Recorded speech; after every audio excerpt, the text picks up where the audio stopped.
الکریم اما بعد۔ آج کا سبق ہمارا دولت بنو مروان کے بقیہ خلفاء سے متعلق ہے جو حضرت عمر بن عبدالعزیز رحمہ اللہ کے بعد آئے۔ حضرت عمر بن عبدالعزیز رحمہ اللہ کے بارے میں نے بتایا کہ وہ چاہتے تھے کہ خلافت کو دوبارہ شرعیت کی طرف لے جائیں، موروثیت ختم کر دیں، لیکن وہ نہ کر سکے، اور اس سے پہلے ان کے خاندان والوں نے انہیں زہر دے دیا۔ آخر میں پھر انہوں نے یزید بن عبد الملک کو، جس کی وصیت سابق خلیفہ سلیمان بن عبد الملک نے کی تھی، اسے کوئی اچھی طریقے سے نصیحتیں کی، سمجھایا، اور اس کے بعد وفات پا گئے۔ چنانچہ ان کی وفات کے بعد یزید بن عبد الملک، جو عبد الملک بن مروان کا تیسرا بیٹا تھا، وہ خلیفہ ہوا۔ بنو امیہ میں یزید نام کا یہ دوسرا خلیفہ تھا، یعنی پہلا یزید بن معاویہ اور یہ دوسرا، لہٰذا اس کو یزید ثانی بھی کہا جاتا ہے۔ اس کا دور حکومت رجب سن 101 ہجری سے لے کے شعبان سن 105 ہجری تک چلا ہے، یعنی 4 سال 1 مہینہ اس کی حکومت رہی ہے۔ ذاتی طور پر یہ نیک آدمی تھا، اور اس نے حضرت عمر بن عبدالعزیز رحمہ اللہ کی اصلاحات کو باقی رکھنے کی بھی کوشش کی، مگر ظاہر ہے ویسی عالی ہمتی، ویسا تقوی، ویسی پرہیزگاری اس میں نہیں تھی، لہذا ان کے دور جیسی خیرات و برکات بھی اس کے دور میں نظر نہیں آتی۔ اس کے دور کی اہم مہمات سے متعلق ہم کچھ چیزیں آپ کے سامنے رکھتا ہوں۔ حضرت عمر بن عبدالعزیز رحمہ اللہ کے بالکل آخری ایام میں خوارج نے جنگ کی تیاری کر لی تھی۔ یہ ذہن میں رکھیے گا کہ خوارج نے حضرت علی رضی اللہ تعالیٰ کے زمانے میں، پھر حضرت معاویہ رضی اللہ تعالیٰ کے دور حکومت میں، پھر حضرت عبداللہ بن زبیر رضی اللہ تعالیٰ کے زمانے میں، پھر عبد الملک بن مروان کے زمانے میں مسلسل انہوں نے شورشیں کی ہیں، بغاوتیں کی ہیں، فتنہ فساد مچایا ہے، اور ان سبھی حکمرانوں کے دور میں انہیں کچلا گیا ہے، لیکن وہ ختم نہیں ہوتے تھے۔ تو حضرت عمر بن عبدالعزیز رحمہ اللہ یہ ایسے خلیفہ تھے کہ ان کے خلیفہ بنتے ہی خوارج بالکل پرامن ہو گئے اور کچھ بھی نہیں کیا۔ عام معاشرے میں جیسے سلامتی کے ساتھ، امن کے ساتھ رہتے ہیں، اسی طرح رہنے لگے، مگر ان کی وفات سے کچھ دن پہلے ان کے ایک جتھے نے، ایک گروپ نے جنگ کی تیاری شروع کر دی، مگر جنگ کرنے سے پہلے انہوں نے حضرت عمر بن عبدالعزیز کے پاس ایک وفد بھیجا۔ 2 آدمی تھے اس میں، اور وہ آئے اور ان سے ملے، اور انہوں نے آ کے کہا کہ جی ہم نے آپ کے دور میں کوئی فتنہ فساد نہیں کیا، کوئی جنگ نہیں کی، اس کی وجہ یہ ہے کہ آپ عادل خلیفہ ہیں، لیکن اب ہم جنگ کرنے لگے ہیں، ہم چاہتے ہیں کہ جنگ آپ سے کریں۔ وہ اصل میں آپ سے جنگ نہیں ہے، وہ ہمارا مسئلہ کچھ اور ہے۔ تو آپ نے فرمایا کیا؟ تو انہوں نے کہا جی ہم نے یہ سنا ہے کہ آپ اپنے بعد یزید بن عبد الملک کو خلیفہ برقرار رکھ رہے ہیں، تو یہ کیوں؟ اس بات پہ ہمیں اعتراض ہے، اور اس وجہ سے پھر ہم جنگ کی تیاری کر رہے ہیں، کیونکہ ہمیں یہ خاندانی نظام ہمیں قبول نہیں ہے۔ تو حضرت عمر بن عبدالعزیز نے فرمایا کہ بھئی یہ میری طرف سے یہ بات طے نہیں ہوئی ہے، یہ تو مجھ سے پچھلے خلیفہ سلیمان کی طرف سے طے شدہ بات ہے۔ تو خوارج کے نمائندوں نے کہا کہ اچھا ایک بات کا جواب دیں۔ اچھا یہ کافی لمبی چوڑی بحث ہے اس میں نا، تو میں نے وہ تفصیل تو تاریخ امت مسلمہ میں لکھی ہے، آپ وہاں پڑھ لیجئے گا۔ اور جو ہمارے درس نظامی کا درجہ ثالثہ ہے اس میں ایک کتاب ہے نفحۃ العرب، اس میں بھی اس گفتگو کا حال لکھا ہے، کافی طویل بات چیت ہے اس میں، تو اس کی طرح میں تفصیل نہیں بتا رہا، خلاصے عرض کر رہا ہوں کہ انہوں نے کہا کہ آپ یزید کو آپ نے خلیفہ کے طور پہ کیوں رکھا ہے؟ تو آپ نے کہا کہ تو سلمان کی طرف سے طے کی ہوئی بات ہے۔ اس سے پہلے جتنی بھی انہوں نے باتیں کی تھی خوارج نے، حضرت عمر بن عبدالعزیز نے ان کو ٹھیک ٹھاک جوابات دیے تھے اور وہ لاجواب ہو گئے، لیکن اب انہوں نے ایسی بات کی کہ حضرت عمر بن عبدالعزیز خاموش ہو گئے۔ انہوں نے کہا یہ بتائیں کہ آپ کو کوئی امانت دی جائے اور وہ امانت آپ جاتے جاتے کسی نااہل کو دے جائیں تو کیا آپ امانت کا حق ادا کریں گے؟ یہ امانت کا حق ادا کرنا شمار ہوگا؟ تو یہ سن کے آپ چپ ہو گئے اور کہا اچھا مجھے 3 دن کی مہلت دو، اور انہیں رخصت کر دیا آپ نے۔ تو اور اس کے بعد آپ سوچتے رہے، اور آپ بلکہ آپ یہ بھی کہتے تھے کہ استغفار پڑھتے تھے، استغفر اللہ استغفر اللہ۔ اس سوال نے مجھے ہلاک کر دیا، میں اس کی دلیل سے ہار گیا ہوں، اور بس اسی دوران آپ کو زہر دے دیا گیا۔ تو یہ تفصیل بتانے کا مقصد یہ ہے کہ جب آپ کی وفات ہوئی اور وہ بات بھی پھیل گئی کہ آپ کو زہر دیا گیا ہے، تو خوارج بھی سمجھ گئے کہ یہ سارا چکر کیا ہوا ہے، تو اس لیے انہوں نے بڑے پیمانے پہ جنگ کی تیاری کی۔ پہلے تو ایک گروپ تھا، اب یہ تو بہت سارے گروپ جمع ہو گئے اور اچھی خاصی جنگ ہوئی ہے، اور شروع میں خوارج نے سرکاری فوجوں کو شکستیں دی ہیں۔ بہرحال آخر میں جو خلیفہ کا بھائی تھا، یزید بن عبد الملک کا بھائی مسلمہ بن عبد الملک، میں نے سلیمان کے دور میں بھی مسلمہ کا ذکر کیا، تو انہوں نے ایک بڑی فوج کے ساتھ خوارج کو شکست دے دی۔ تو ایک مسئلہ تو ان کے دور میں جو فوری طور پر یزید بن عبد الملک کے دور میں سامنے آیا، وہ یہ خوارج والا تھا۔ یہ جو جنگیں ہوئی تھیں یہ شام کے آس پاس ہوئی تھی۔ آپ کے سامنے جو نقشہ ہے، یہ نقشہ یزید بن عبد الملک کے دور میں، پھر آگے ہشام بن عبد الملک کے دور میں، تقریباً آخری اموی خلفاء تک جو آپ کو نظر آ رہا ہے دولت الامویہ، یہ بنو مروان کے آخری دور تک یہ عالم اسلام کا نقشہ تھا، اور یہ ظاہر ہے بہت بڑا علاقہ ہے یہ۔ اچھا، تو یہ جو پہلی جنگ ہوئی تھی یہ شام کے علاقے میں ہوئی تھی، شام کے خوارج تھے۔ اچھا، اس کے بعد دوسرا فتنہ جو پیدا ہوا وہ تھا یزید بن محلب کا۔ یزید بن محلب ایک جرنیل تھا، اور حضرت عمر بن عبدالعزیز نے اسے قید کیا ہوا تھا، کیونکہ اس نے مال غنیمت میں بدعنوانی کی تھی، گڑبڑ کی تھی، اسے قید کیا ہوا تھا۔ تو جب حضرت عمر بن عبدالعزیز وفات پا گئے تو وہ کسی نہ کسی طریقے سے جیل سے نکل گیا، اور جیل سے نکل کے عراق پہنچ گیا، اور عراق پہنچ کے پھر اس نے وہاں پہ بغاوت کر دی۔ یہاں بھی اب مسلمہ بن عبد الملک نے جا کے اسے شکست دی ہے، تو اور اس میں یزید بن محلب وہ مارا گیا۔ اچھا، اب آتے ہم تیسرے مسئلے کی طرف۔ آپ ذرا آپ زور میں ان کیجئے گا، جو نقشے کا جو دایاں حصہ ہے دائیں سائڈ پہ زوم ان کیجئے، جو آپ کو بالکل دائیں طرف آپ کو سرخ رنگ کا علاقہ نظر آ رہا ہے، دائیں جانب۔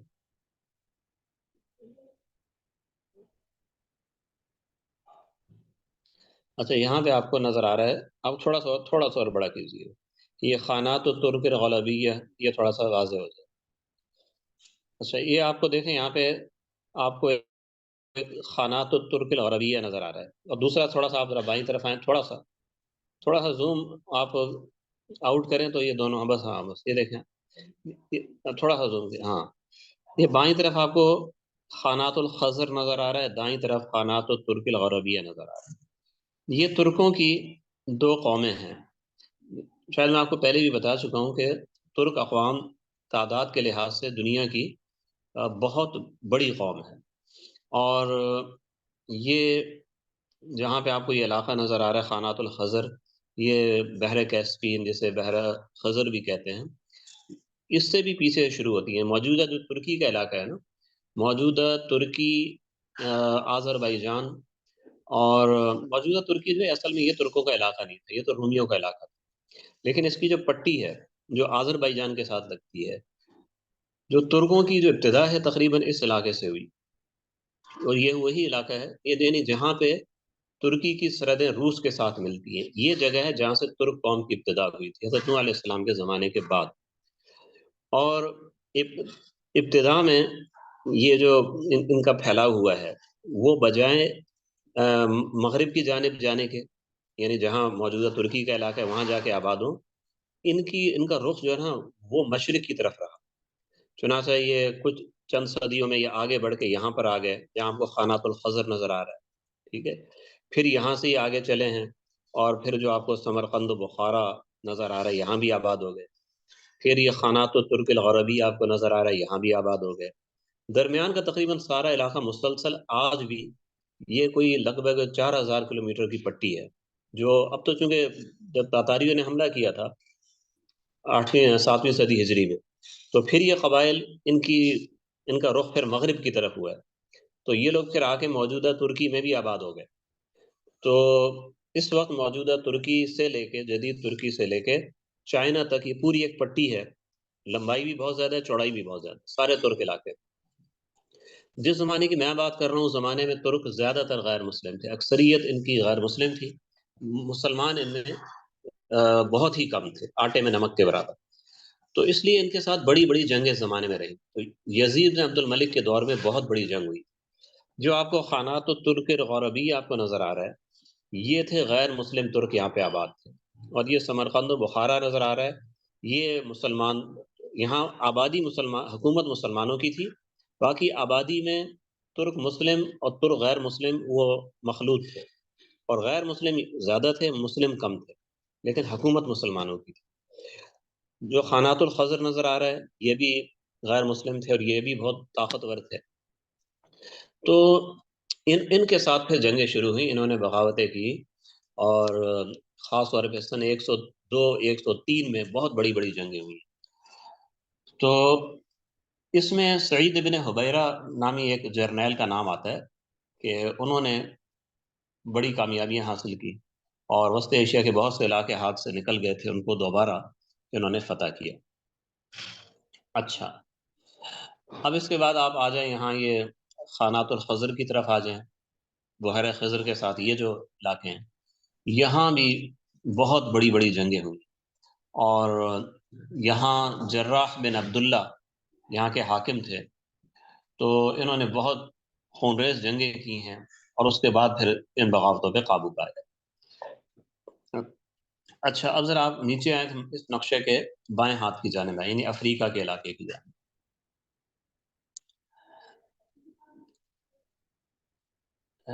تھوڑا نیچے آئیں گے آپ۔ اچھا، یہ جو افریقہ کا آپ کو پٹی نظر آ رہی ہے یہ پوری مسلم پٹی تھی، یعنی مسلمانوں کی حکومت تھی۔ تو یہاں پر بغاوت کی تیاریاں ہوتی رہی۔ بغاوت اس زمانے میں کوئی چھوٹی موٹی تو نظر آتی ہے، لیکن اتنا کھل کے سامنے نہیں آیا۔ لیکن اگلے زمانے ہوا یہ کہ خوارج جب وہاں سے وہ پسپا ہو گئے نا ان علاقوں سے، تو خوارج یہاں افریقہ میں آ کے انہوں نے اپنی بستیاں بنا لی اور نئے سرے سے نظریاتی محنت کرنے لگے۔ چنانچہ پھر اگلے 10-12 سال کے بعد خوارج کی بڑی بڑی شورشیں اور بڑی بڑی لڑائیاں ان علاقوں میں ہوئی ہیں، جو میں آگے بتاؤں گا آپ۔ اچھا، اب اگلی بات پہ آ جائیں۔ اس دور میں جو بڑی فتح جو ہے وہ ہے فرانس کے علاقے میں۔ اس سے اگلی تصویر پہ جائیے گا، اگلے نقشے پہ۔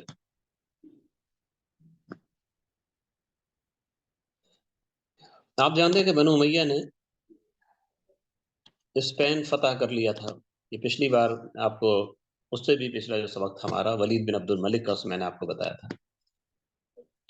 اندلس کو انہوں نے فتح کر لیا تھا۔ یہ اندلس آپ کو نظر آ رہا ہے نقشے میں، ٹھیک ہے۔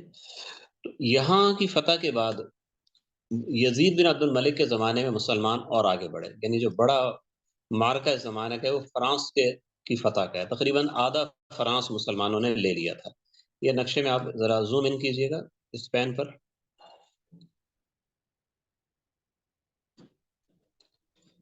تھوڑا سا اور، ہاں، یہ آپ کو نقشے میں جو سبز رنگ کا نظر آ رہا ہے یہ اسپین ہے، اندلس ہے، ٹھیک ہے۔ بائیں ہاتھ پہ بالکل جو سبز رنگ کا آپ کو جزیرہ نما نظر آ رہا ہے یہ اندلس ہے۔ ساتھ میں جو بحر ظلمات لکھا ہے یعنی بحر اقیانوس، اس کی ایک طرف بحر روم ہے دوسری طرف بحر اقیانوس ہے۔ تو یہ تو علاقہ یزید بن عبد الملک سے تقریباً 10-12 سال پہلے مسلم خطہ بن چکا تھا. اب یہاں سے فوجیں آگے روانہ ہوئی اور اس کا اندلس بالکل فرانس کے ساتھ مل جاتا ہے. فرانس اور اس کی سرحدیں آپس میں ملتی ہیں.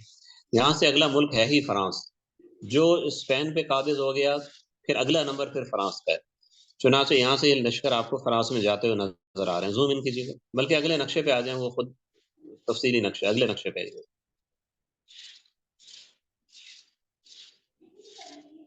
اس میں آپ کو ہاں یہاں دیکھیے. جی جی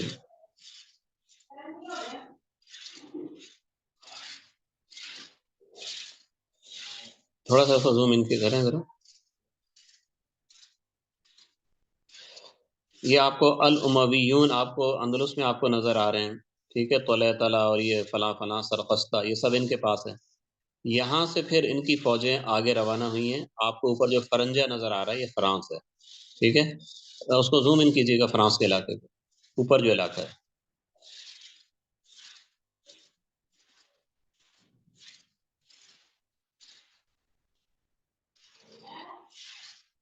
اچھا، یہ آپ دیکھیں، یہ لشکر یہاں سے گئے ہیں اور یہ انہوں نے بحری نقشہ بتایا ہے، لیکن اس میں زیادہ جو حملہ تھا وہ بری راستے سے تھا. ٹھیک ہے، تو یہ دیکھیں، سبق کے بیچ میں سوال نہ کیا کریں، ابھی سبق چل رہا ہے. ٹھیک ہے، اور ابھی اس کا ابھی جو میں بات کر رہا ہوں اس کا تعلق ہی نہیں ہے سوال کا جو ابھی آ گیا. تو یہاں سے یہ لشکر گئے ہیں. تو سرخستہ سے آپ دیکھیں، سرخستہ سے آگے یہ بمبونا گئے ہیں، بمبونا سے طولوشہ گئے ہیں. پھر آگے یہ برغندی آپ کو نظر آ رہا ہے، برگنڈی اور فرنجا. یہ اس زمانے میں فرانس دو ملکوں میں تقسیم تھا، ایک برگنڈی کہلاتا تھا، ایک فرانس فرنجا یا فرانس کہلاتا تھا. بہرحال ملک ایک ہی تھا. تو مسلمانوں نے یہاں پر یہ تقریباً برگنڈی تک کے علاقے پہ انہوں نے قبضہ کر لیا. تو یہ بہت بڑی فتح تھی. اور اس میں بہرحال اس میں اچھی خاصی فتح حاصل جب ہو گئی تو اس کے بعد جو لشکر کے امیر تھے ایک لڑائی میں، جو سمح بن مالک رحمہ اللہ، وہ ایک لڑائی میں شہید ہو گئے. تو عبد الرحمن الغافقی کی قیادت میں باقی لشکر وہ منظم طریقے سے پیچھے ہٹ گیا اور دوبارہ جو اسپین اور فرانس کے بیچ میں جو پہاڑ ہیں وہاں پہ آ کے وہ رک گیا. کچھ دنوں بعد دوبارہ پھر حملہ ہوا. یعنی اندلس کے نئے حاکم تھے عنبسہ ابن سہیم، تو انہوں نے اس فرانس پہ دوبارہ حملہ کیا اور اس میں برگنڈی ہے، اوٹن ہے، لیانس ہیں، یہ کئی اس کے صوبے فتح کر لیے. لیکن بہرحال فرانسیسیوں نے دوبارہ پھر مل کے جنگ چھیڑی ہے، بڑی جنگ ہوئی ہے، اور اس میں عنبسہ ابن سہیم بھی شہید ہو گئے اور مسلمان پھر پیچھے ہٹ کے جو آپ کو نربونا نظر آ رہا ہے، نقشے میں جائیں، ایک تیر آپ کو نظر آ رہا ہے نربونا کے ساتھ. یہ نربونا کا جو علاقہ ہے یہ مسلمانوں کے پاس رہا، جو آپ کو نقشے میں تقریباً یہ آف وائٹ کلر میں آپ کو نظر آ رہا ہے، یہ مسلمانوں کے پاس رہا. باقی علاقہ فرانس نے واپس لے لیا. اچھا، بہرحال یزید بیمار ہو گیا، ٹی بی ہو گئی اس کو، اور ٹی بی کی بیماری میں 34 سال کی عمر میں اس کی وفات ہو گئی 25 شعبان سن 105 ہجری کو. اس نے بھی وفات سے پہلے جو کام کیا وہ ایسا کام تھا جو آگے چل کے سلطنت کی تباہی کا سبب بنا. کہ وفات سے پہلے اپنے بھائی ہشام کو اور ہشام کے بعد اپنے بیٹے ولید کو بالترتیب خلیفہ بنا دیا کہ میرے بعد ہشام ہے، ہشام کے بعد ولید ہے. یعنی حکومت بہرحال اپنے گھر میں ضرور رکھنی ہے. تو حالانکہ یہ ہشام تو ٹھیک تھا، وہ قابل آدمی تھا، لیکن جو بیٹے کو کر دیا نا، جو اس کا چھوٹا سا لڑکا تھا 7-8 سال کا، کہ بھائی اس نے بھی ہونا ہی ہونا ہے. تو اس نے آگے چل کے سلطنت بنو مروان کی حکومت کی تباہی کا سب سے بڑا سبب یہ بنا ہے، جیسے کہ آگے میں آپ کو بتاؤں گا. اچھا، یزید بن عبد الملک جو ہے یہ ذاتی طور پر نیک آدمی تھا. اس لیے امام احمد ابن حنبل رحمہ اللہ سے پوچھا گیا کہ کیا یزید بن عبد الملک سے حدیث کی روایت لینا جائز ہے؟ تو انہوں نے جواب میں کہا کہ ہاں، اس سے روایت دی جا سکتی ہے. تو اس سے معلوم ہوتا ہے کہ جو اس کے بارے میں کچھ ایسی چیزیں مشہور ہیں کہ جی یہ جب یہ حکمران بنا تو 40 دن حضرت عمر بن عبدالعزیز کے طریقے پہ چلا. 40 دن کے بعد 40 بابے آئے، 40 شیوخ آئے، اور انہوں نے اللہ کی قسم کھا کے اس کے سامنے کہا کہ بھئی جو خلفاء ہوتے ہیں وہ آخرت کے حساب سے مستثنی ہیں، ان سے اللہ کوئی حساب آخرت میں نہیں لیتا۔ تو یہ سن کے یزید بن عبد الملک نے اس نے حضرت عمر بن عبدالعزیز کے تمام قوانین اور اصلاحات کو منسوخ کر دیا، اور پھر جناب وہ کھلم کھلا فسق و فجور اور ظلم و ستم اس نے شروع کر دیا۔ تو یہ روایت مشہور تو ہے کتب تاریخ میں، لیکن بالکل من گھڑت روایت ہے۔ تو ایسا ہو نہیں سکتا کسی آدمی کو اتنا بھی پتہ نہ ہو کہ جناب حساب کتاب سے جناب وہ انسان مستثنی ہو جاتا ہے خلیفہ بن کے۔ اور دوسری بات یہ کہ اگر ایسی بات ہوتی تو پھر امام احمد بن حنبل تو اس پہ بہت سخت حکم لگاتے کہ یہ تو پکا فاسق و فاجر، ہو سکتا ہے کفر کا فتویٰ لگ جاتا ہے ایسے آدمی پہ جو یہ گمان کرتا ہے کہ جی اللہ نے حساب کتاب ہی ختم کر دیا ہے ان کا خلفاء کا، یہ تو اسلام کے اصول کے خلاف ہے بالکل۔ تو اس لیے یہ روایت قابل قبول نہیں ہے۔ باہر اتنی بات ہے کہ وہ حضرت عمر بن عبدالعزیز کا جو معیار وہ قائم کر کے گئے تھے اس کو پوری طرح برقرار نہیں رکھ سکا۔ بہرحال ہم آگے چلتے ہیں، ہم ہشام بن عبد الملک کے دور پہ آتے ہیں، جس نے شعبان 105 سے لے کے ربیع الاول 125 تک حکومت کی ہے، یعنی تقریباً 20 سال اس کی حکومت کے ہیں۔ ہشام بن عبد الملک کے دور میں، اب آپ پھر دوبارہ پہلے نقشے پہ آ جائیں، نقشہ نمبر 5 پہ جو سب سے پہلے ہمارے سامنے۔ ہشام بن عبد الملک کا جو زمانہ تھا وہ بنو مروان میں سب سے طویل زمانہ اس کا تھا، یعنی مجموعی طور پر بنو امیہ کی دونوں شاخوں میں، یعنی بنو سفیان بنو مروان دونوں میں دو خلفاء کا ٹائم سب سے لمبا ہوا ہے، ایک حضرت معاویہ رضی اللہ تعالیٰ عنہ کا اور ایک ہشام بن عبد الملک کا۔ تو یہ بڑا قابل آدمی تھا، کفایت شعار بھی تھا، نیک سیرت تھا۔ اس کے دور میں آپ کو نقشے میں آپ کو ملتان آپ کو نظر آ رہا ہے بالکل دائیں ہاتھ پر، بالکل دائیں ہاتھ پہ سبز رنگ میں، دائیں ہاتھ پہ سیدھے ہاتھ پہ، یعنی مشرق کی طرف ملتان آپ کو نظر آ رہا ہے، ٹھیک ہے۔ یہ وہ علاقہ ہے جو محمد بن قاسم نے جو علاقہ فتح کیا تھا۔ اس علاقے میں اب راجہ داہر کے بیٹے جے سنگھ کی حکومت۔ جے سنگھ کو حضرت عمر بن عبدالعزیز نے اسلام کی دعوت دی تھی، اس نے اسلام قبول کر لیا تھا۔ تو حضرت عمر بن عبدالعزیز نے وعدہ کیا تھا کہ آپ اسلام قبول کر لیں، وہ علاقہ آپ ہی کا رہے گا۔ چنانچہ وہ ایک معاہدہ تھا، اس نے اسلام قبول کر لیا اور اسلام وہاں پھیلنے لگا اور حکومت اس کی چل رہی تھی، اگرچہ وہ حکومت نیابتاً تھی، یعنی وہ بہرحال وہ خلیفہ کے تابع تھا، اوپر خلیفہ ہے اور ایک صوبے دار کے طور پر یا نیم خود مختار حاکم کے طور پہ جے سنگھ حکومت کر رہا تھا۔ اب اس نے یقیناً جب مسلمان ہوئے تو کوئی اسلامی نام بھی اس کا یقیناً ہوا ہوگا، لیکن مجھے کوئی روایت نہیں مل سکتی جس میں اس کا اسلامی نام ہمیں پتہ چلتا۔ تو اب یہاں پر مسلمانوں سے ایک بہت بڑی غلطی ہوئی، کچھ ان کے رویے کی، کچھ ان کے انداز کی غلطی تھی۔ اب جیسے حضرت عمر بن عبدالعزیز اس پہ بہت زیادہ توجہ دیتے تھے کہ ہم مسلم اور نو مسلم میں فرق نہ کریں، جو مسلم کی عزت اور حق ہے وہی ہم نو مسلم کو بھی دیں۔ لیکن ان سے پہلے بھی اس معاملے میں، یعنی ان سے پہلے جو حجاج بن یوسف کا زمانہ گزرا تھا اس کے اندر بھی اس میں ایک امتیاز برتا جاتا تھا۔ اب جو بعد میں جو زمانہ آیا تو اس میں بھی پھر وہ مسائل شروع ہوئے، تو آخر وہ جے سنگھ بدل ہو گیا اور بدل ہو کے اس نے خود مختاری کا اعلان کر دیا۔ اس نے کہا بھی جو آپ کے پہلے خلیفہ تھے نا جن کے ہاتھ میں ہم نے اسلام قبول کیا، ان کا سلوک ہمارے ساتھ ایسا نہیں، تو اس لیے اس نے کہا میں آپ خود مختار ہوں، میں خلیفہ کے تحت نہیں ہوں۔ تو سندھ میں وہاں پہ جنید بن عبد الرحمن جو بنو امیہ کے بڑے جرنیلوں میں یہ نام شمار ہوتا ہے، تو وہ پھر ان کی اور جے سنگھ کی لڑائیاں شروع ہو گئی، جنگیں شروع ہوئیں، آخر یہ جے سنگھ گرفتار ہو گیا اور پھر اس کو قتل کر دیا گیا۔ علامہ سید سلیمان ندوی صاحب رحمۃ اللہ علیہ کی ایک کتاب ہے تاریخ سندھ، وہ آپ پڑھیے گا، اس میں انہوں نے کافی تفصیل دی اس لڑائی کی۔ اچھا آپ دیکھیں کہ اسلامی تاریخوں میں بعض روایتوں میں یہ بھی آ گیا ہے کہ اس کے لیے جو لفظ استعمال ہوئے ارتدہ، یعنی مرتد ہو گیا تھا، اس لیے جنید بن عبد الرحمن نے اس سے جنگ کی۔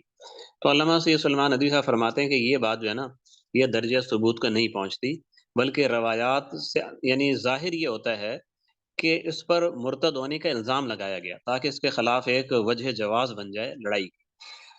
تو اس لیے انہوں نے اس پہ بڑی یعنی نقد کیا اس کے اوپر کہ یہ طریقہ صحیح نہیں تھا کہ اس پہ پہلے ارتداد کا الزام لگا دیا، پھر جنگیں کر دی، پھر اس کو گرفتار کر لیا، پھر اسے قتل کر دیا۔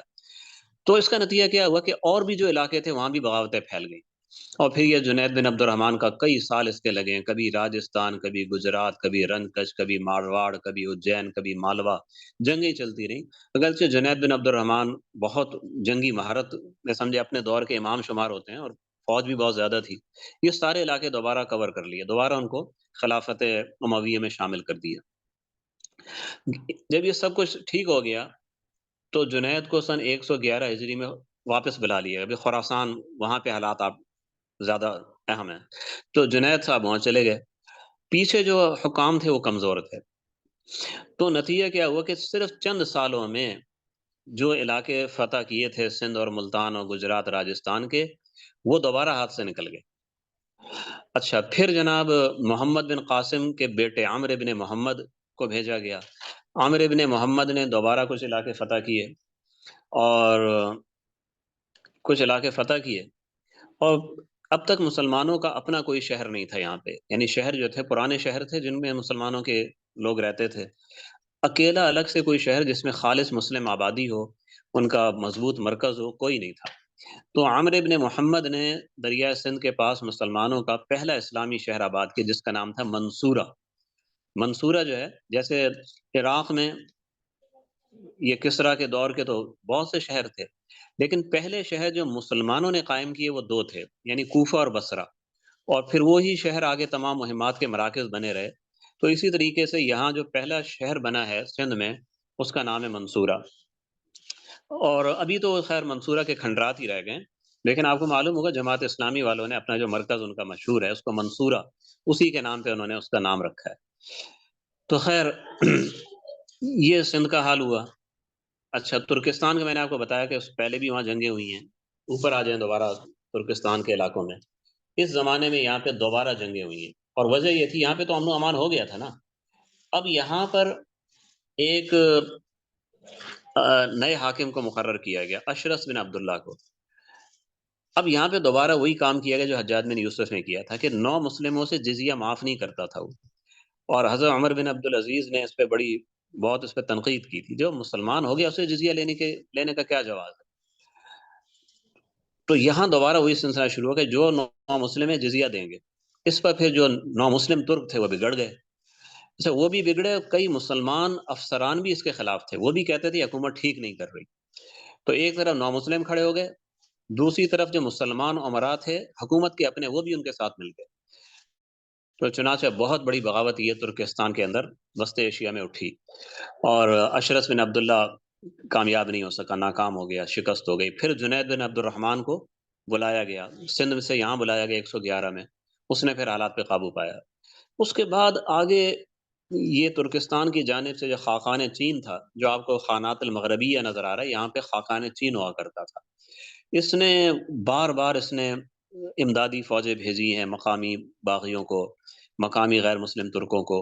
تو یہ اتنی بڑی جنگیں ہوئی ہیں کہ آدمی حیران ہو جاتا ہے ان جنگوں کی تفصیلات پڑھ کے۔ تو میں نے تاریخ امت مسلمہ میں کافی اختصار کے ساتھ لکھا ہے ان چیزوں کو، لیکن وہ اختصار بھی اچھا خاصا ہے، تو آپ پڑھیے گا کتنی بڑی بڑی جنگیں ہوئی ہیں۔ تو جنید بن عبد الرحمن نے تقریباً 5 سال یہاں حکومت کی ہے، اور 5 سال بعد آخر ان کو فیصلہ کن شکست دے کے ساری گڑبڑ پہ اور شورشوں پہ قابو پا لیا۔ تو بہرحال یہ سلسلہ اس کے بعد بھی چلتا رہا، تقریباً آپ یوں سمجھیں کہ 119 ہجری میں جا کے، تقریباً آپ سمجھو کہ 10 سال کے بعد جا کے یہاں پہ ترکستان میں امن و امان قائم ہوا۔ اچھا، پھر ادھر یہاں پہ صورتحال تھی، ادھر آپ دیکھیں جو ترکان خزر ہیں، یہ بھی بڑے جنگجو لوگ تھے۔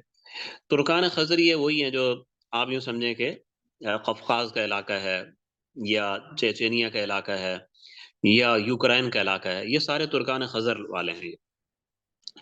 تو ان کے عام ترکوں سے یہ لوگ شکل میں بھی تھوڑے مختلف ہوتے ہیں، آنکھوں کا رنگ بھی مختلف ہوتا ہے، بالوں کا رنگ بھی مختلف ہوتا ہے، زبان بھی کافی الگ ہے، یعنی ان کی زبان آپس میں جو ملتی ہے وہ اتنی ملتی ہوگی جتنی پنجابی اور سندھی ملتی جلتی ہے، تھوڑی بہت ملتی بھی ہے، وہ کافی مختلف بھی ہے۔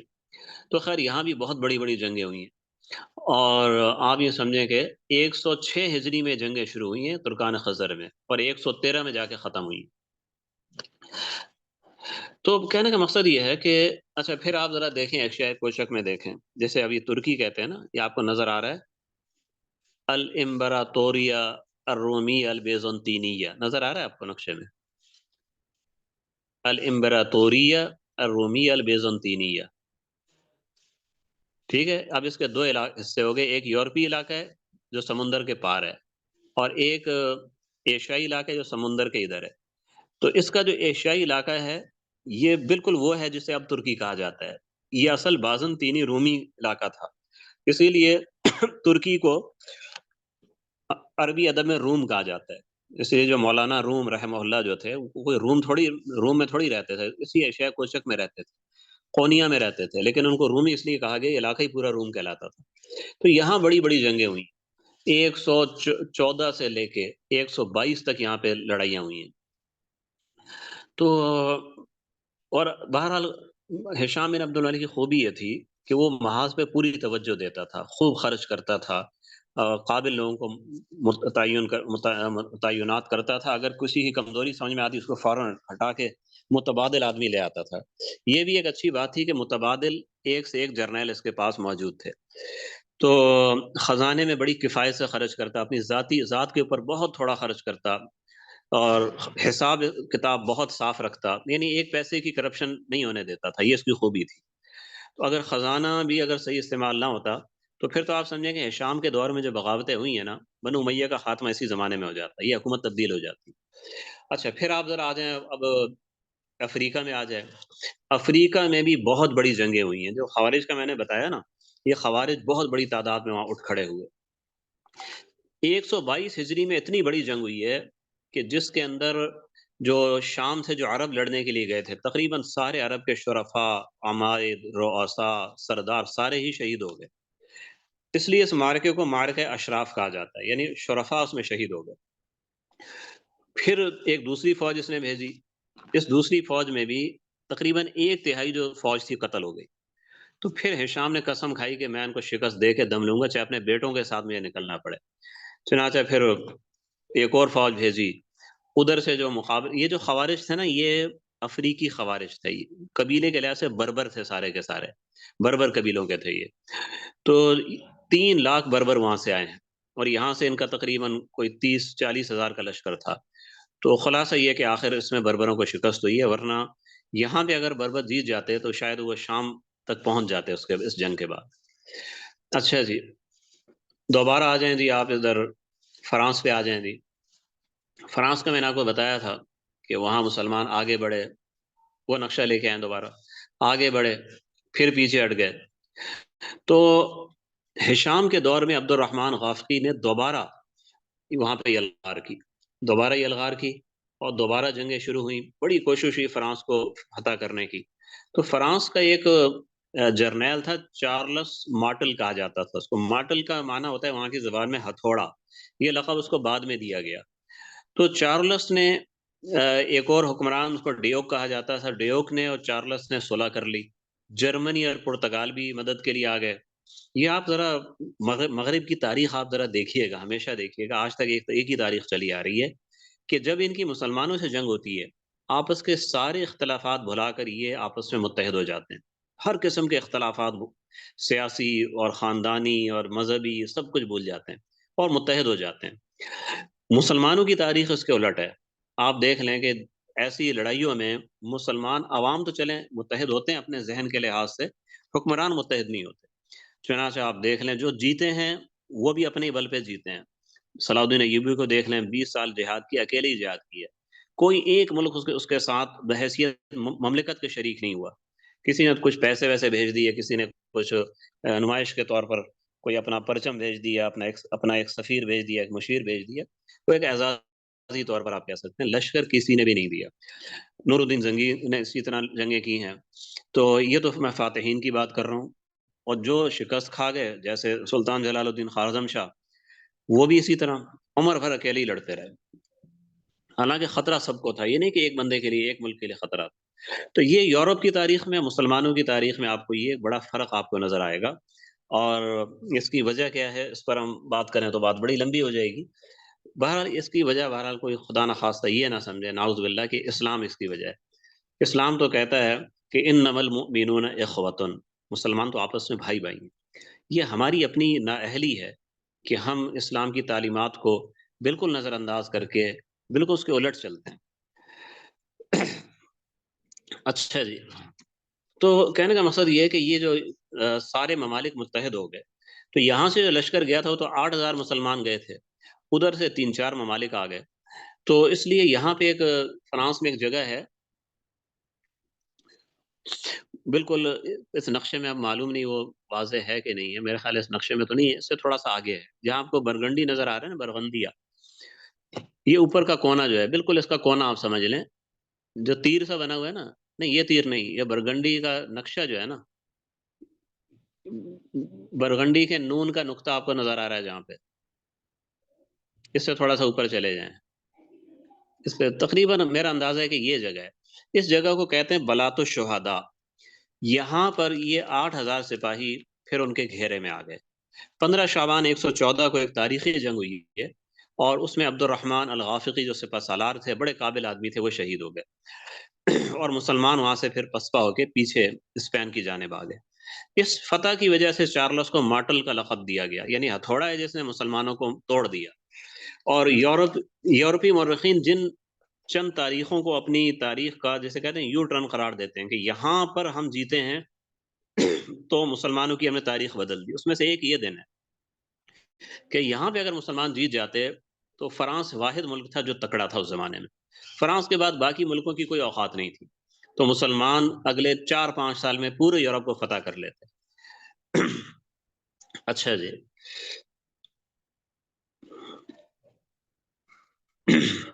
یہ صورتحال تو تھی ان لڑائیوں کی کہ ہشام نے اپنی قابلیت سے، اپنے جرنیلوں کی مہارت سے بہرحال قابو پایا ہے، اس کے پورے دور میں کوئی 100 سے زیادہ جنگیں ہوئی مختلف محاذوں پر، اور بعض محاذوں پہ تو شکستیں ہوئی ہیں، مجموعی طور پہ ہر جنگ میں انہوں نے فتح حاصل کی، سوائے یہ فرانس والے لڑائی کے، ہر جنگ میں فتح حاصل کی، چنانچہ جو سرحدیں تھیں تقریباً اسلامی سرحدیں اس کے دور میں ویسی کی ویسی رہی، اگر فتوحات مزید نہیں ہوئی ہیں تو پیچھے بھی نہیں ہٹے، لیکن جو اصل مسئلہ جو تھا اس کے دور میں وہ جو پیدا ہوا وہ تھا مسلمانوں کے اندر کی خرابی کا۔ اس میں تھوڑا سا آپ کو پس منظر آپ کو بتاؤں، دیکھیں بنو مروان کی جو حکومت تھی نا، خالص عرب حکومت تھی، خالص عرب حکومت کا مطلب یہ ہے اوپر تو ایک ہی گھر تھا، یعنی مروان بن حکم کا گھرانہ اوپر تو یہی تھا، ٹھیک ہے، شہزادے ان کے تھے، حکومت ان کی تھی، وہ سب کچھ ان کے ہاتھ میں تھا، نیچے جو یہ کام لیتے تھے یہ عرب قبائل کو لیتے تھے، عجمی جو لوگ تھے، چاہے وہ نو مسلم ترک ہوں یا نو مسلم ایرانی ہوں، نو مسلم عراقی ہوں، ان کو سپاہیوں کے طور پہ رکھتے تھے، لیکن سپاہی کے طور پہ بھی ان کو کم رکھتے تھے، تقریباً یہ عہدے جو بھی تھے یہ عرب قبائل میں چلتے تھے۔ اچھا، عرب قبائل میں 2 قسمیں تھیں بنیادی طور پر، اوپر سے اگر آپ جائیں یعنی نبی اکرم صلی اللہ علیہ وسلم سے بھی آپ پیچھے چلے جائیں، اوپر جا کے آپ کو 2 بنیادیں نظر آتی ہیں، مغری قبائل، یمانی قبائل، یمانی قبائل جو ہے نا اصل عرب یمانی قبائل ہے، یعنی یمن کے لوگ، ٹھیک ہے، اور جو مغری قبائل ہیں یہ وہ ہیں جن میں حضور اکرم صلی اللہ علیہ وسلم اور یہ سارے قریش وغیرہ مغری میں آ جاتے ہیں، ٹھیک ہے، یہ اسماعیل علیہ السلام کی اولاد میں سے تھے، اور آپ جانتے ہیں اسماعیل علیہ السلام اصلاً عرب نہیں تھے، وہ اسماعیل علیہ السلام ابراہیم علیہ السلام کے بیٹے ہیں نا، تو ابراہیم علیہ السلام عرب تھوڑے ہی تھے، اسماعیل علیہ السلام، آپ یہ بخاری میں آپ نے پڑھا ہوگا، یہ پڑھ لیں گے کہ اسماعیل علیہ السلام جب یہاں پہ ان کے والد چھوڑ کے گئے ہیں، اب یہاں سے یمانی عرب گزرے ہیں بنو جرہم والے، انہوں نے وہ دیکھا، پانی کا چشمہ دیکھا، وہاں پہ رک گئے، اور جگہ اچھی لگی تو آبادی کی اجازت چاہیے سیدہ ہاجرہ سے، تو انہوں نے اجازت دے دی، تو وہاں پہ انہوں نے اپنا ایک بستی اپنی بنا لی، چونکہ وہ عربی بولتے تھے اس لیے اسماعیل علیہ السلام نے بھی عربی ان سے سیکھی، بخاری شریف میں موجود ہے۔ تو یہ جو پھر جو نسل چلی ہے نا، ظاہر اب یہ سارے عربی ہو گئے، اسماعیل علیہ السلام ان کی اولاد ہے، پھر اس میں کتنے قبیلے نکلے، قریش تو یعنی آل اسماعیل کے جو 15-20 بڑے قبائل تھے ان میں سے ایک ہے، بہرحال یہ سارے جو آگے آپ کو نظر آتے ہیں جزیرۃ العرب میں، خاص طور پہ حجاز میں، یہ زیادہ مضری قبائل تھے، جو نیچے کی جانب نظر آتے ہیں یعنی جنوب میں وہ یمنی قبائل ہیں، اور دونوں ہی قابلیت میں ایک دوسرے سے بڑھ چڑھ کے تھے، ٹھیک ہے، تو بنو مروان کے دور میں یہی لوگ سرکردہ تھے، اوپر کے جو بالکل کلیدی عہدے ہیں ان کو چھوڑ کے باقی سارے عہدے ان کے پاس تھے۔ اچھا، اس میں کوئی جھگڑے کی بات تو تھی نہیں ہے، بھائی وہ بھی مسلمان ہیں، ہم بھی مسلمان ہیں، وہ بھی عرب ہیں، ہم بھی عرب ہیں، کیا جھگڑے کی بات ہے اس میں؟ ٹھیک ہے، لیکن ایک چیز ہے جسے کہتے ہیں عصبیت، یاد رکھیے گا اسلام جو ہے نا وہ عصبیت جاہلیہ کے انتہائی خلاف ہے. ٹھیک ہے، ایک عصبیت اس معنی کی ہے کہ جو قرآن نے فرمایا جعلناکم شعوبا وقبائل لتعارفوا، بھئی اللہ نے تم کو قبیلے بنایا، قبیلوں کے اندر شاخیں بنائیں تاکہ یہ پہچان ہو جائے ایک دوسرے سے، اس میں تو کوئی مسئلہ نہیں ہے. لیکن ایک یہ ہے کہ آپ اس قبیلے کی بنیاد پہ ایک نخوت میں مبتلا ہو جائیں، اپنے لیے کچھ امتیازی حقوق تصور کر لیں. یہ بالکل ویسے ہی جیسے آپ اپنے ملک میں دیکھ لیں کہ یہ جی پنجابی ہے، یہ پٹھان ہے، یہ سندھی ہے، یہ بلوچ ہے، یہ میمن ہے، یہ گجراتی ہے، اور اس میں جناب نفرتیں پالنے لگے. اور تو اب دیکھیں جس طریقے سے یہ ایک زبان سے دوسری زبان والے میں ہوتی ہے نا، یہ جب بڑھتی ہے تو پھر اپنی زبان کے اندر بھی پیدا ہو جاتی ہے. جب عصبیت پیدا ہوتی ہے شروع میں اس کے دائرے وسیع ہوتے ہیں، بڑے بڑے ہوتے ہیں کہ جی یہ عرب اور غیر عرب کا ان میں عصبیت ہے، غیر عرب ہمارے برابر نہیں. جب ایک بار آپ یہ تصور کر لیں گے کہ کوئی دوسرا وہ ہمارے برابر نہیں ہے کسی وجہ سے، وہ نئی نئی وجوہات پھر آپ کے اندر مزید پیدا ہوں گی. ابھی تو آپ نے دوسروں پہ اظہار تفاخر کیا کہ غیر عرب جو ہیں وہ ہمارے برابر نہیں. جب یہ بات آپ نے پکی کر لی ان سے آپ بے فکر ہو گئے، لیکن وہ آپ کا ذہن آپ کو خود بخود کوئی دشمن آپ کا تیار کرائے گا. تو آپ تو انہوں نے پھر آپس میں کیا کیا کہ ٹھیک ہے ہم عرب سب سے اچھے ہیں لیکن عربوں میں ہم یمانی ہیں نا، مزری ہمارے برابر. اور مزری نے کہا کہ نہیں ہم مزری ہیں، یمانی ہمارا برابر نہیں ہے. تو یہ سلسلہ اتنا بڑا کہ کچھ حد نہیں. یہ بات وہ تھی کہ عمر بن عبدالعزیز رحمہ اللہ کا ایک خط موجود ہے، وہ تاریخ امت مسلمہ میں نے نقل کیا، دیکھ لیجئے گا. اس میں انہوں نے بڑی جب تھوڑا سا اثر محسوس کیا عصبیت کا کہ عربوں کے اندر یہ باتیں میں نے سنی ہیں، تو انہوں نے بڑی سختی سے کہا کہ اللہ کی قسم اگر تم نے ان باتوں کو چلایا کہ یہ قبیلہ اچھا ہے اور یہ قبیلہ ایسا ہے تو حکومت تمہارے اندر سے نکل جائے، خبردار جو آئندہ میں نے ایسی باتیں سنی میں نے. ٹھیک. تو بعد والے خلفاء بہرحال اس چیز پہ توجہ نہ دے سکے. توجہ کیا دینی، ان خلفاء نے اس عصبیت کو ختم کرنے کی جگہ اس کو اپنے مقاصد کے لیے استعمال کیا. اب بنو مروان یہ تو بنو امیہ سے تھے، بنو امیہ قریش سے تھے، قریش مضر سے تھے، یعنی یہ مضری تھے. انہوں نے کیا کیا، بعض خلفاء نے یہ کیا کہ چونکہ ہم مضری ہیں انہوں نے یمانیوں کو عہدے کم دیے، ان کو ہٹا کے مضریوں کو لے کے آئے. اس سے بھی معاملہ خراب ہوا. اچھا کچھ خلفاء نے ان میں سے یہ کیا، انہوں نے الٹ کیا کہ میں تو ہوں مضری قریشی، اور خود میرے اس نے محسوس کیا کہ میرے اپنے قبیلے کے لوگ میرے خلاف ہو رہے ہیں. تو اس نے کیا یمانیوں کو لا کے ان کے اوپر بٹھا دیا، ان کو ہٹایا ان کو بٹھا دیا کہ یمانی اب میرا ساتھ دیں گے کہ میں نے ترقیاں دی ہیں. انہیں تو سب نے نظر انداز کیا تھا، میں نے ترقیاں دی ہیں، میرا ساتھ دیں گے. ان یمانیوں نے آ کے پھر مضریوں کی خبر لی. تو کہنے کا مقصد یہ ہے کہ توازن نہیں ہو سکا اور بات بڑھتی چلی گئی، بات بڑھتی چلی گئی. اور میں بتاؤں اس میں اصل بنیادی جو غلطی تھی وہ یہیں سے تھی کہ آپ نے جو عربوں کی اجارہ داری قائم کرنے کی کوشش کی، بذات خود یہ بات غلط تھی، بذات خود یہ بات غلط تھی. کیونکہ دیکھیں بہت سے لوگ اس بات کو بنو امیہ کی تعریف کے طور پہ بیان کرتے ہیں کہ جی بنو امیہ نے ایرانیوں کو اوپر نہیں آنے دیا، انہوں نے غیر عربوں کو اوپر آنے ہی نہیں دیا، تو بڑا کارنامہ انجام دیا. میں بھی ایک زمانے میں یہی سوچتا تھا کہ ہاں جی بہت بڑا کام تھا جی، غیر عربوں کو نہیں آنے دیا. لیکن بعد میں یہ بات سمجھ میں آئی کہ ان کی تباہی کی بڑی وجہ ہی یہ بن گئی تھی کہ انہوں نے غیر عربوں کو اوپر نہیں آنے دیا. دیکھیں اسلام میں تو عرب اور غیر عرب کا کوئی مسئلہ نہیں ہے. ٹھیک ہے عربوں کو نبی صلی اللہ علیہ وسلم کا خاندان ہونے کی، ان کی قوم ہونے کے لحاظ سے ایک مقام ان کو حاصل ہے، لیکن اس مقام کا یہ مطلب نہیں ہے کہ اگر کوئی غیر عرب جو اسلام قبول کر چکا ہے وہ اس سے کمتر ہے. نبی اکرم صلی اللہ علیہ وسلم نے حضرت سلمان فارسی کا اکرام کتنا زیادہ کیا. سلمان منا اہل البیت، ہم اہل بیت میں سے، اتنا اکرام کیا. ٹھیک ہے. اور صہیب رومی کو، رومی ان کے نام سے لگ گیا تھا، ویسے تو عرب نژاد تھے، روم کے غلام تھے، باہر رومی کہلاتے تھے، ان کو کیا مقام ان کو دیا. ٹھیک ہے. اور حضرت عمر رضی اللہ تعالیٰ حضرات کو کیا مقام دیا، حضرت بلال و حبشہ کے تھے ان کو کیا مقام دیا. تو انہوں نے تو کوئی اس کا فرق نہیں کیا. جو قربانی اسلام کے لیے دے گا، جس میں صلاحیت ہے، میرٹ کے اوپر وہ آگے آتا رہا، اور جس میں نہیں ہے چاہے اپنے خاندان کا ہے، جو قربانی نہیں دینے والا تو وہ پیچھے کتنے ابو لہب کا کیا آپ دیکھ لیں، اور ابو جہل کو دیکھ لیں، قریش کے کتنے بڑے بڑے جن میں سے بعد میں اسلام لے بھی آئے. لیکن وہ بلال حبشی کے برابر نہیں ہوئے، سلمان فارسی کے برابر نہیں ہوئے، وہ ان دیگر صحابہ کے برابر نہیں ہوئے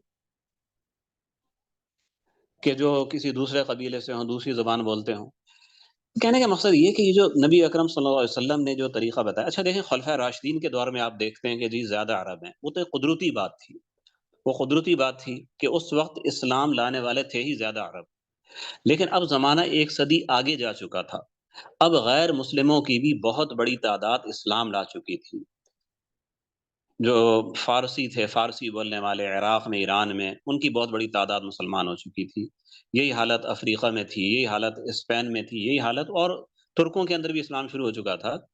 تو آپ یہ کہہ سکتے ہیں کہ یہ جو دور تھا ہشام بن عبد الملک کا، تقریباً تناسب برابر ہو چکا تھا، یعنی جتنے عرب مسلمان تھے اتنے ہی غیر عرب مسلمان تھے۔ تو آپ ان کو قابلیت کے لحاظ سے آپ برابر نہ کرتے، لیکن کوئی ایک چوتھائی تناسب، ایک تہائی، ایک چوتھائی تناسب، کچھ تو وہ آپ کو نظر آتے، تو کیا ہوتا ہے پھر صلاحیت کی بنیاد پہ آگے بڑھنے کا حوصلہ پیدا ہوتا ہے۔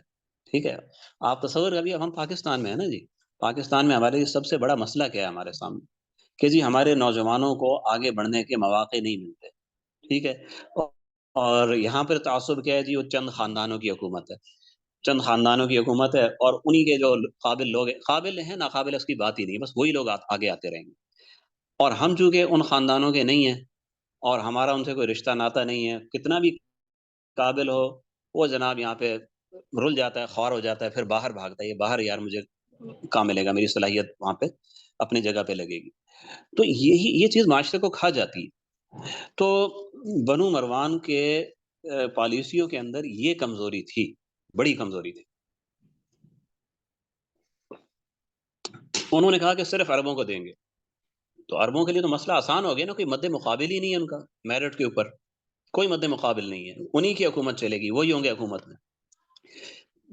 آپ جانتے ہیں مارکیٹ میں جیسے کہتے ہیں کمپٹیشن، کہتے ہیں آج کل کی زبان میں، مقابلے کی فضا ہوتی ہے نا، ایک جگہ پر ایک گاؤں میں ایک ہی بندے کی دکان ہے نا، مثال کے طور پہ جیسے ہمارے یہاں ہوتا ہے، ہم خود گاؤں میں رہتے ہیں، ہمیں پتہ ہے وہ جو بھاؤ لگاتے ہیں خریدنا پڑتا ہے، کوئی پوچھنے والا تھوڑی ہے۔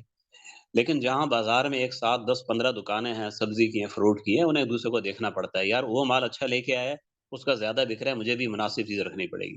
جب یہ فضا نہیں ہوگی تو جو مرضی پھر آپ کریں، لوگ بھی مجبور ہیں۔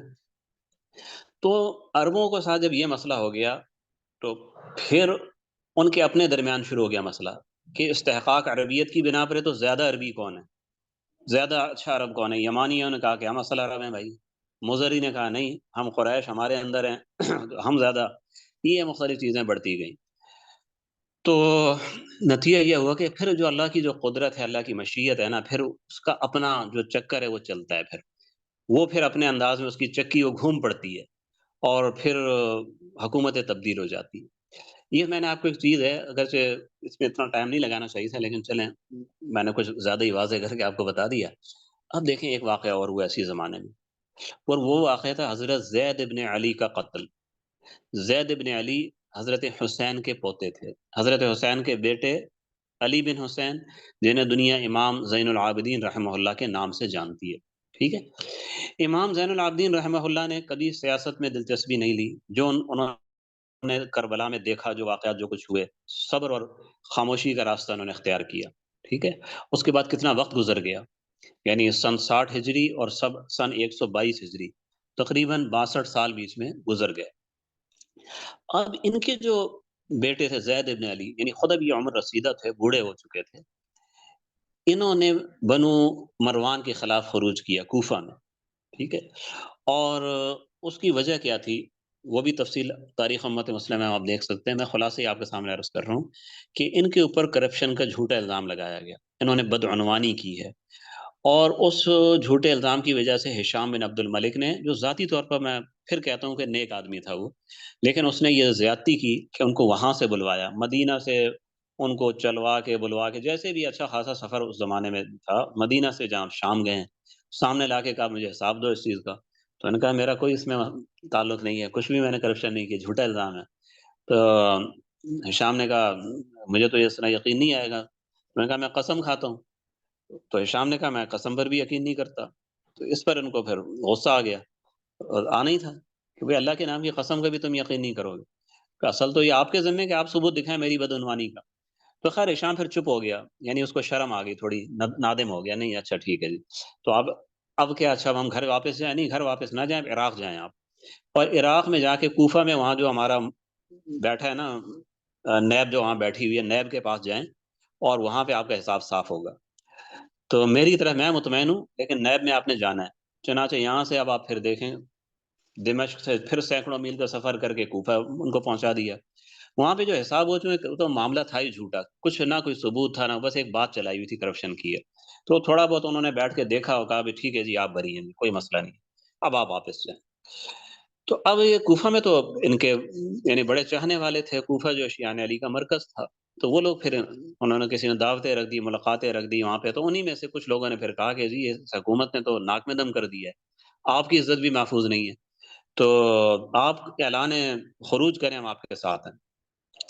تو انہوں نے یہ دیکھے بغیر کہ طاقت ہماری کتنی بنتی ہے، انہوں نے خروج کر دیا، اور وہ خروج تھوڑی دیر میں ختم ہو گیا۔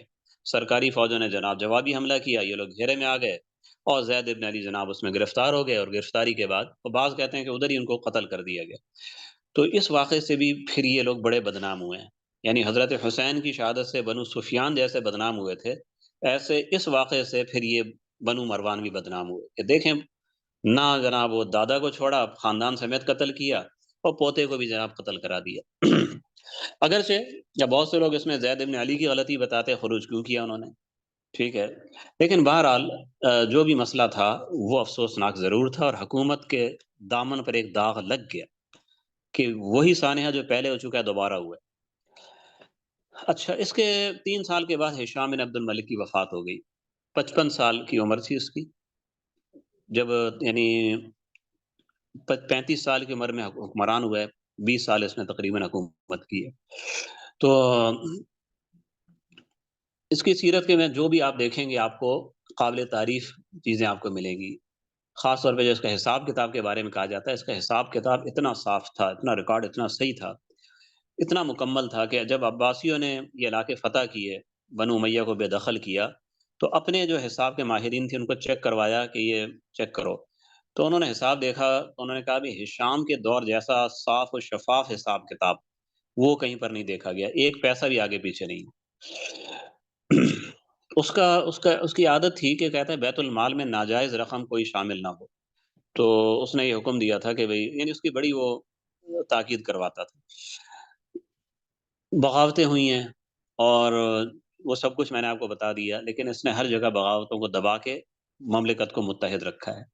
لیکن دوسرا پہلو یہ کہ اتنی بغاوتیں جو ہوئی ہیں نا، اس سے یہ اندازہ ہو جاتا تھا کہ فضا بنو مروان کے خلاف ہو رہی ہے، اگر کوئی کمزور حکمران آیا تو پھر یہ حکومت نہیں چلنے والی۔ چنانچہ ایسا ہی ہوا، 125 میں یہ گیا ہے، اور 125 کے بعد 7 سال کے اندر اندر بنو مروان کی حکومت ختم ہو گئی۔ اب ہم ذرا اگلے خلفاء پر آتے ہیں، اور ظاہر ہے اب آگے کوئی زیادہ حالات رہ نہیں گئے۔ ذرا نقشہ لے کے ہیں بنو ہشام والی حکومت کا، دوبارہ لے کے ہیں، پہلا نقشہ، نقشہ نمبر 5۔ اچھا، میں نے آپ کو بتایا کہ یزید بن عبد الملک نے مرنے سے پہلے وصیت کی تھی کہ میرے بعد ہشام آئے گا، اور ہشام کے بعد میرا بیٹا ولید آئے گا، جو بہت ہی ناروا اور بہت ہی مہلک قسم کی وصیت تھی۔ جب تک ایک شخص کا پتہ نہ ہو کہ اس میں قابلیت کتنی ہے کتنی نہیں ہے، آپ ایک قطار جو بنا رہے ہیں تو آپ اپنی حکومت کو یوں سمجھیں کہ ریت کے اوپر قائم کر رہے ہیں۔ یہ بالکل ایسا ہے کہ جیسا آپ نے کہا کہ یہ گاڑی ہے نا جی، یہ گاڑی اتنے اسٹاف تک تو ڈرائیور صاحب چلائیں گے، اور اتنے اسٹاف کے بعد جو ہے نا یہ میرا منا ہے نا یہ چلائے گا، اور آپ نے اپنے ذہن میں تصور کر لیا کہ جی اتنے اسٹاف چلنے کے بعد نا میرا منا بھی گاڑی چلانا سیکھ جائے گا، اگر نہ سیکھے تو پھر کیا ہوگا؟ نہ سیکھا تو پھر کیا ہوگا؟ لیکن وہ تو خاندانی حکومتیں تھیں، وہ جیسا طے ہوتا تھا ویسا کرنا پڑتا تھا، چاہے اس بندے کو کچھ بھی نہ آتا ہو۔ چنانچہ جناب اب ڈرائیور صاحب تو وفات پا گئے اس اسٹاپ پہ آ کے، تو اب اس منع کو آگے بٹھانا پڑا، اور منع کو تو گاڑی چلانا آتی نہیں تھی، اس کے تو پاؤں بھی جناب بیرک تک نہیں پہنچتے تھے۔ تو اس منع صاحب کا نام تھا ولید بن یزید بن عبد الملک، اس کو ولید ثانی بھی کہا جاتا ہے۔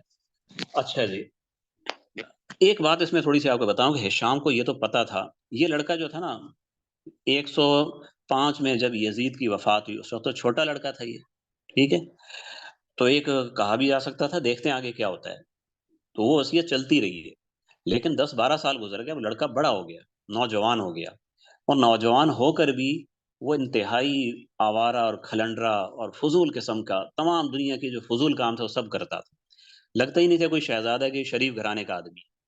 اچھا وہ جو یہ سب کچھ کر رہا تھا نا، وہ غصے میں کر رہا تھا، وہ جو بگاڑ کے اندر، وہ خود بگاڑ میں گھستا تھا۔ کیوں گھستا تھا؟ اسے غصہ اپنے چچا پہ تھا۔ جب اس نے ہوش سنبھالا تو اس نے دیکھا کہ بھئی میرے باپ کی وفات کے بعد میرا چچا بیٹھا ہوا ہے۔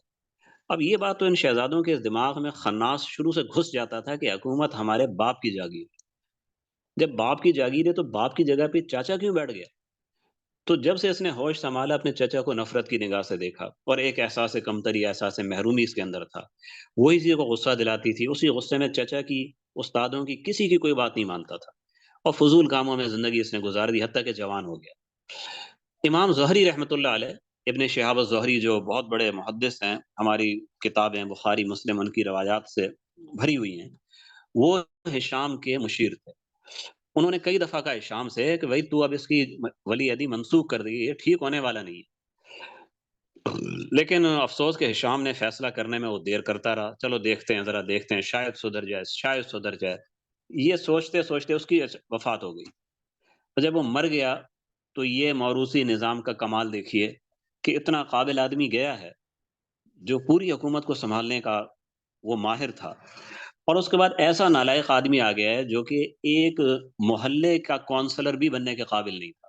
اب آپ ذرا نقشہ ذرا دیکھ لیں، کتنی بڑی حکومت، چائنا کی سرحد سے شروع ہو کے جناب وہ یورپ کے اندر گھسی ہوئی ہے، اتنی بڑی حکومت موروثی نظام کے شامت کہہ لیں، موروثی نظام کی نحوست کہہ لیں، اس کی وجہ سے وہ نالائق ترین آدمی خلیفہ بن گیا جناب۔ اچھا اب خلیفہ بن کے کرنا کیا تھا؟ چچا سے تو نفرت تھی، چچا اس کی حکومت میں ہوتا تو چچا کو تو یہ زندہ زمین میں گاڑ دیتا، وہ تو مر گیا تھا۔ اب جو غصہ نکالا اس نے، وہی جو کام سلیمان نے کیا تھا نا، کہ پچھلی حکومتوں کے جتنے بڑے بڑے لوگ تھے سب کو اٹھا اٹھا کے سائڈ پہ کیا، وہی اس نے کیا۔ چنانچہ جتنے بڑے بڑے عمرا تھے جنہوں نے بغاوتوں پہ قابو پایا تھا، فتوحات، سب کو ایک حکم کے تحت سب کو معزول کر دیا۔ اچھا پھر بٹھایا کہ ان کو، جو اس کے ساتھ کھیلنے کودنے والے کھلنڈرے لڑکے تھے، اس کے ساتھ کھیل کھیل کے بڑے ہوئے تھے، وہ بھی بڑے ہو گئے تھے، نوجوان ہو گئے تھے، وہ ایسے خوش آمدی اور نالائقوں کو بڑے بڑے عہدے دے کے، بھئی تو وہاں کا صوبے دار، تو وہاں کی فوج کا سربراہ، یہ سرحد تیرے پاس، یہ خزانہ تیرے پاس۔ تو یوں سمجھیں کہ امت مسلمہ کی امانت، پوری امت کی امانت، وہ اس طریقے سے جناب بالکل اس نے تباہ کر دی اس نے۔ تو نتیجہ کیا ہوا؟ پورے ملک میں فسادات شروع ہو گئے، پورے ملک میں۔ وہ تو حکومت چلی کتنے دن؟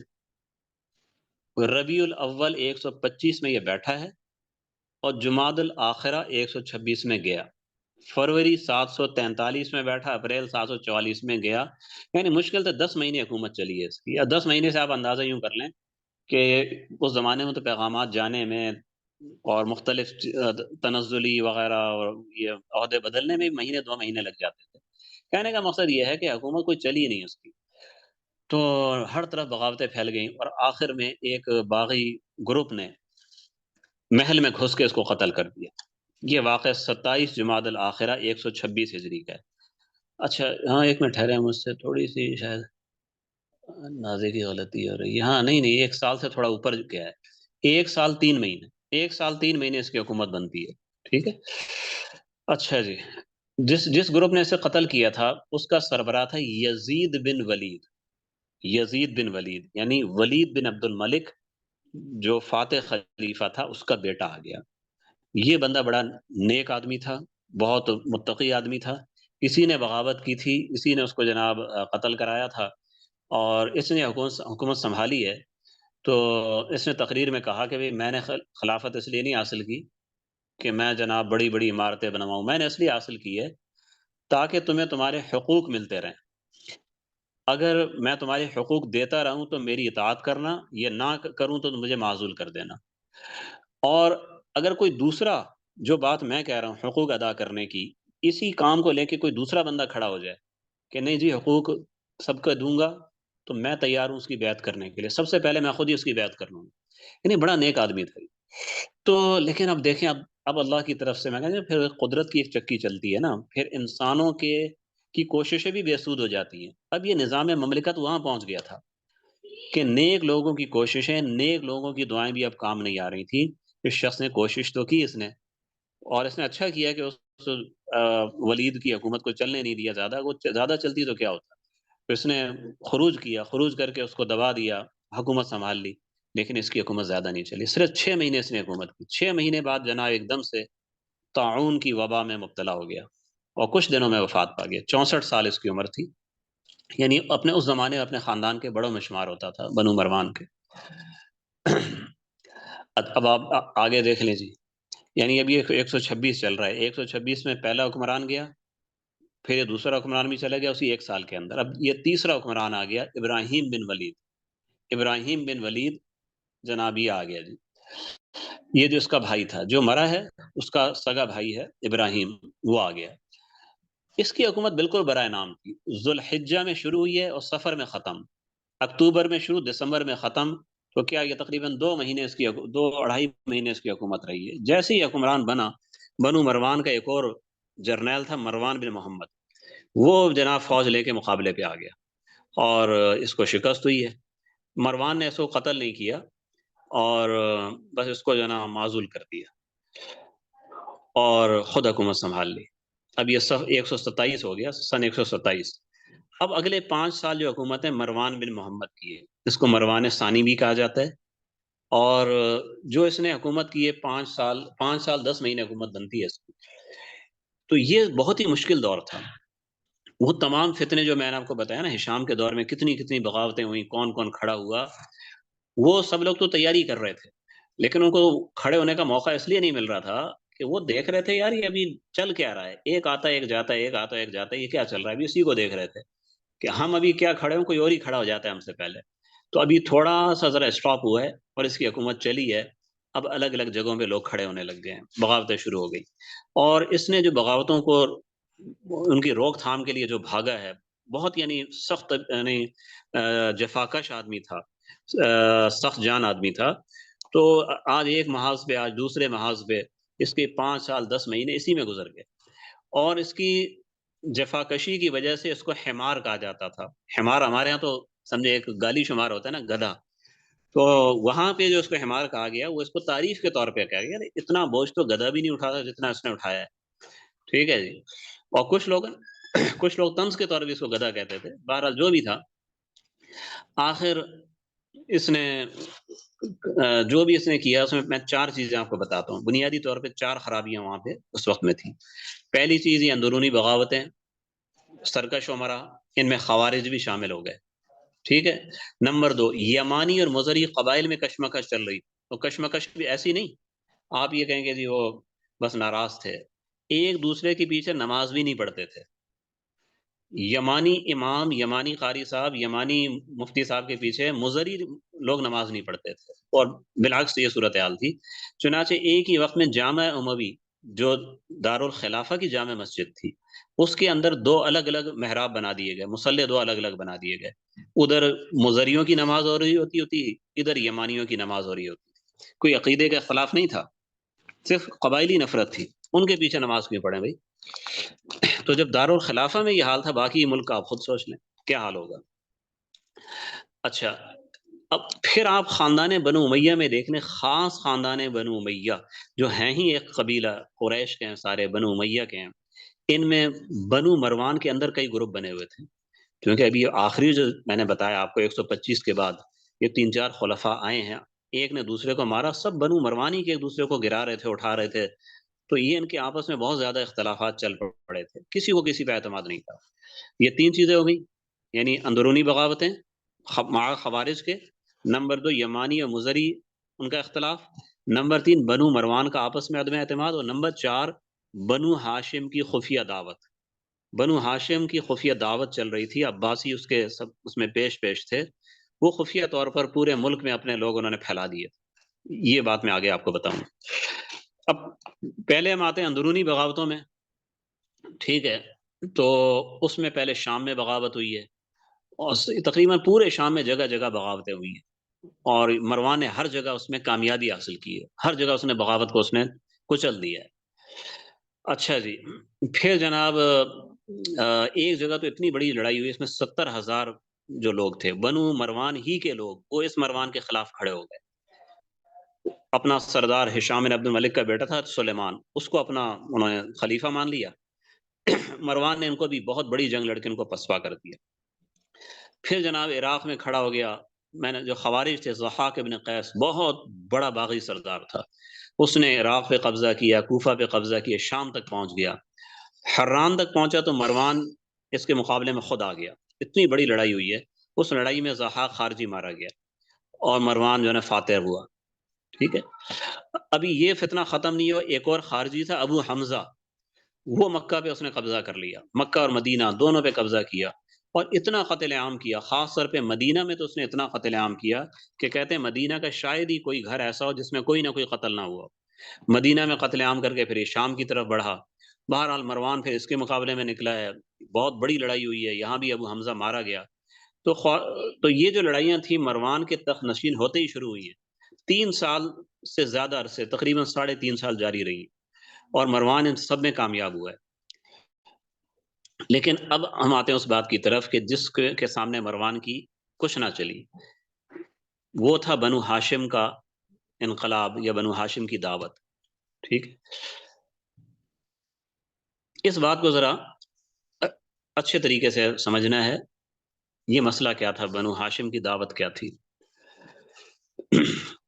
یہ تو آپ جانتے ہیں کہ بنو مروان کی حکومت ایک خاندانی حکومت تھی، ٹھیک ہے، اسلام میں پسندیدہ نہیں ہے۔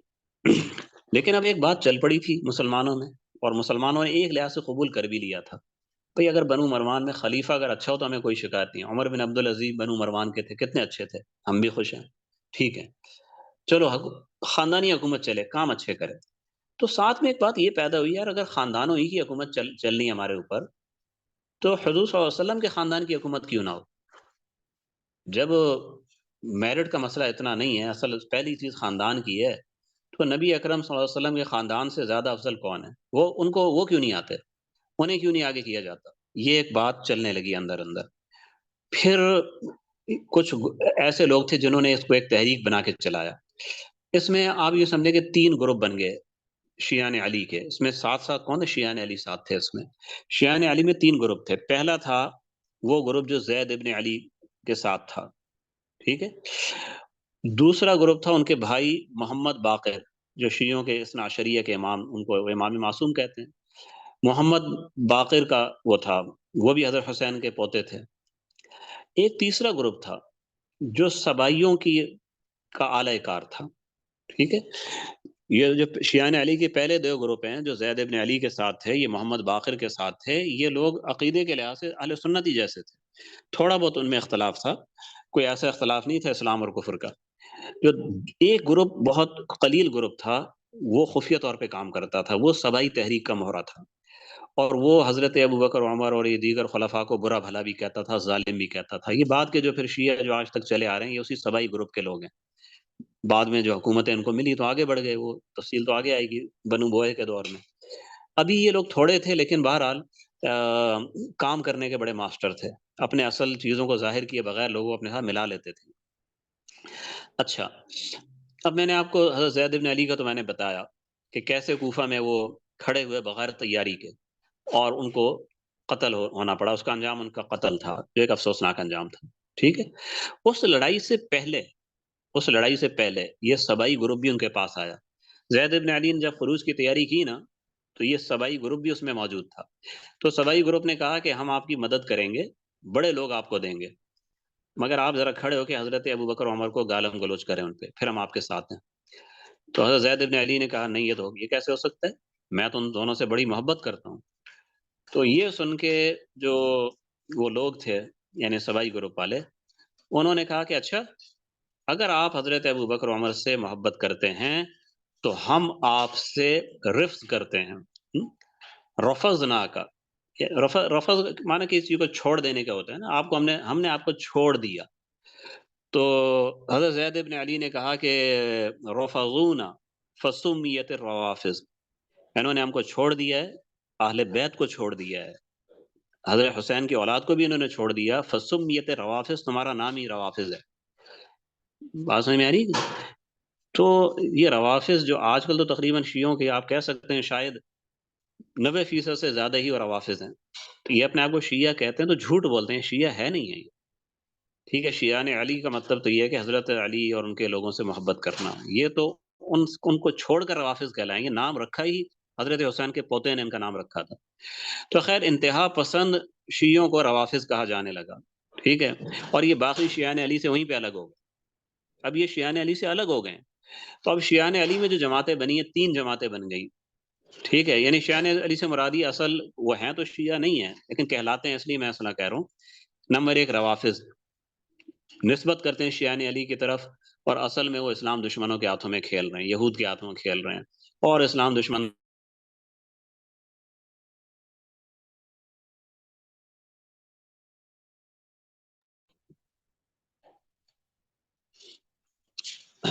میری آواز آ رہی ہے؟ آواز آ رہی ہے؟ ہیلو؟ اچھا جی. تو ایک ہو گئے یہ روافظ، جو بہرحال یہ لوگ قلیل لوگ تھے. ٹھیک ہے، لیکن منظم بہت تھے یہ. دوسرے زیدیہ جو حضرت زید ابن علی کے مرید تھے. ٹھیک ہے، ان کے ساتھ کھڑے بھی ہوئے اور شکست کھا گئے. ٹھیک ہے، اور یہ پھر لیکن زیدیہ جو ہے نا، یہ جو شیعہ زیدیہ شیعہ اس زمانے سے لے کے آج تک موجود ہیں. ٹھیک ہے، سن 2000 سن 2000 تک یمن میں اکثر زیدی شیعہ تھے. سن 2000 تک. اس کے بعد ایران نے وہاں پہ بڑی محنت کی، ان زیدی شیعوں کو، ان کے بچوں کو اعلیٰ تعلیم کا جھانسا دے کے ان کو ایران لے گئے، جو سرداروں کے لڑکے تھے. وہ لڑکے جب وہاں 10-15 سال انہوں نے پڑھا، 10-12 سال کے لڑکے کو لے کے گئے، وہ 25-26 سال کا وہ فارغ ہو کے آیا تو وہ اسنا عشریوں کے پاس رہا تو وہ اسنا عشری ہو چکا تھا. چنانچہ اس نے آ کے اپنے خاندانوں میں اسنا عشریت کی تبلیغ کی. وہ یمن کے جو زیدی شیعہ جو اہل سنت سے کافی قریب تھے، وہ ٹوٹل سارے کے سارے یا اکثریت آپ کہہ لیں وہ بھی اسنا عشری ہو. سعودیہ والے بیٹھ کے بس اپنا توحید کا پرچم اٹھائے رہے، ساتھ جڑ کے بیٹھے ہیں، اتنا نہیں کر سکے. جبکہ سعودی حکومت کتنی پرانی ہے، کن زیدی شیعوں پر محنت کرتی، ان کو اتنی بڑی بڑی یونیورسٹیاں بنائی ہیں، مدینہ میں، مکہ میں، ریاض میں. ان کو یہاں بلاتی، مفت تعلیم دیتی، مراعات دیتی. وہ جناب وہاں پہ نمائندے ایران اتنا دور بیٹھ کے یمن میں جناب اسنا عشریت اتنی پھیلا دی کہ اب اس پہ قابو پانا ممکن نہیں. تو خیر یہ زیدیہ ہو گئے. تیسرے ہو گئے جناب شیعان بنو فاطمہ یا علوی. ٹھیک ہے، یہ وہ لوگ تھے جو مطلب یہ سیاست سے کنارہ کش تھے. یہ لوگ یہ کہتے ہیں یا سیاست میں ہم نے دیکھ لیا، کچھ بھی حاصل نہیں، ہمیں اللہ اللہ کرنے دو ہم کو. ٹھیک، تو جیسے حضرت محمد باقر ہیں اور دیگر حضرات ہیں، ان کے بعد جعفر صادق ہیں، یہ لوگ پڑھنے پڑھانے والے اور تصوف اور سلوک والے، اللہ اللہ کرنے والے لوگ تھے. اچھا، اب اس کے بعد ہم آتے ہیں، جب بنو عباس کے لوگ بھی ظاہر بنو ہاشم میں تھے نا، بنو عباس والے یہ بھی بنو ہاشم کا ایک حصہ ہے. ان لوگوں کے بنو فاطمہ کچھ نہیں کر رہے، کچھ کرنا چاہتے بھی نہیں ہیں. تو یہ لوگ جو ہے نا ذہن کے لحاظ سے سیاسی لوگ تھے. آپ ذرا دیکھ لیں حضرت عباس رضی اللہ تعالیٰ عنہ کتنے سمجھدار اور دور اندیش آدمی تھے. اسلام جو ان کے جو واقعات دیکھیں عباس رضی اللہ تعالیٰ عنہ، کیا اندازہ یہ ہوگا اسلام بہت پہلے لا چکے تھے، لیکن انہوں نے اپنے اسلام کو کبھی ظاہر نہیں کیا. ان کا اسلام پہلی بار ظاہر ہوا ہے سن 8 ہجری میں، جب مسلمان بڑے مضبوط ہو چکے تھے. تب اپنی بیوی کو ام فضل رضی اللہ کو، عبید اللہ بن عباس کو، قسم بن عباس کو، ان کو لے کے نکل رہے ہیں. اور اس 8 سال میں وہ کیا کرتے رہے؟ جو اہل مکہ کی خفیہ خبریں ہیں، وہ جناب آپ یوں سمجھیں کہ ایک قسم کا ان کا جو گھر تھا نا، وہ نبی اکرم صلی اللہ علیہ وسلم کا جاسوسی کا وہ ہیڈ کوارٹر تھا. ساری خبریں وہاں سے مکہ میں مدینہ پہنچا کرتی تھی. عبداللہ بن عباس تھے کہ حضرت عمر ان کو اکابر صحابہ کے بٹھاتے تھے مشورے کے لیے. اور پھر آگے ان کی عبداللہ بن عباس سے پھر یہ چیز آگے ان کے بچوں میں منتقل ہوئی. عبداللہ بن عباس کے بیٹے تھے علی، پھر علی کے بیٹے تھے محمد، علی کے بیٹے محمد، یعنی محمد بن علی بن عبداللہ بن عباس. یہ محمد بن علی بڑے سیاست دان آدمی تھے. انہوں نے سن 102 ہجری میں ہاشمی حکومت قائم کرنے کے لیے خفیہ تحریک چلائی. ایسی خفیہ تحریک آپ حیران ہوں گے کہ کیسے انہوں نے کام کیا. چند مرید منتخب کیے، ٹھیک ہے، چند آدمیوں سے کہا کہ تم جا کے یہ بات چلاؤ کہ اگر حکومت ہونی چاہیے، خاندانی حکومت ہی بنانی ہے، تو پھر بنو مروان کی جگہ بنو محمد کو آل محمد کو لے کے آؤ۔ اچھا جی، جب 70 آدمی ہم خیال ہو گئے، 70 آدمی ہم خیال ہو گئے، لیکن 70 آدمی وہ تھے جو انہوں نے کسی ذریعے سے بنائے تھے۔ تحریک کے شروع سے لے کے آخر تک محمد بن علی کو صرف چند آدمی جانتے تھے۔ یہ ایک گاؤں کے اندر بیٹھے ہوئے تھے، گاؤں میں بیٹھے ہوئے چند آدمیوں کو پکا ہم خیال بنایا۔ اور اس سے آپ ذرا ایک اندازہ کریں، ذرا تحریکیں چلانے کے لیے لاکھوں کے مجمع اکٹھا کرنا ضروری نہیں ہے۔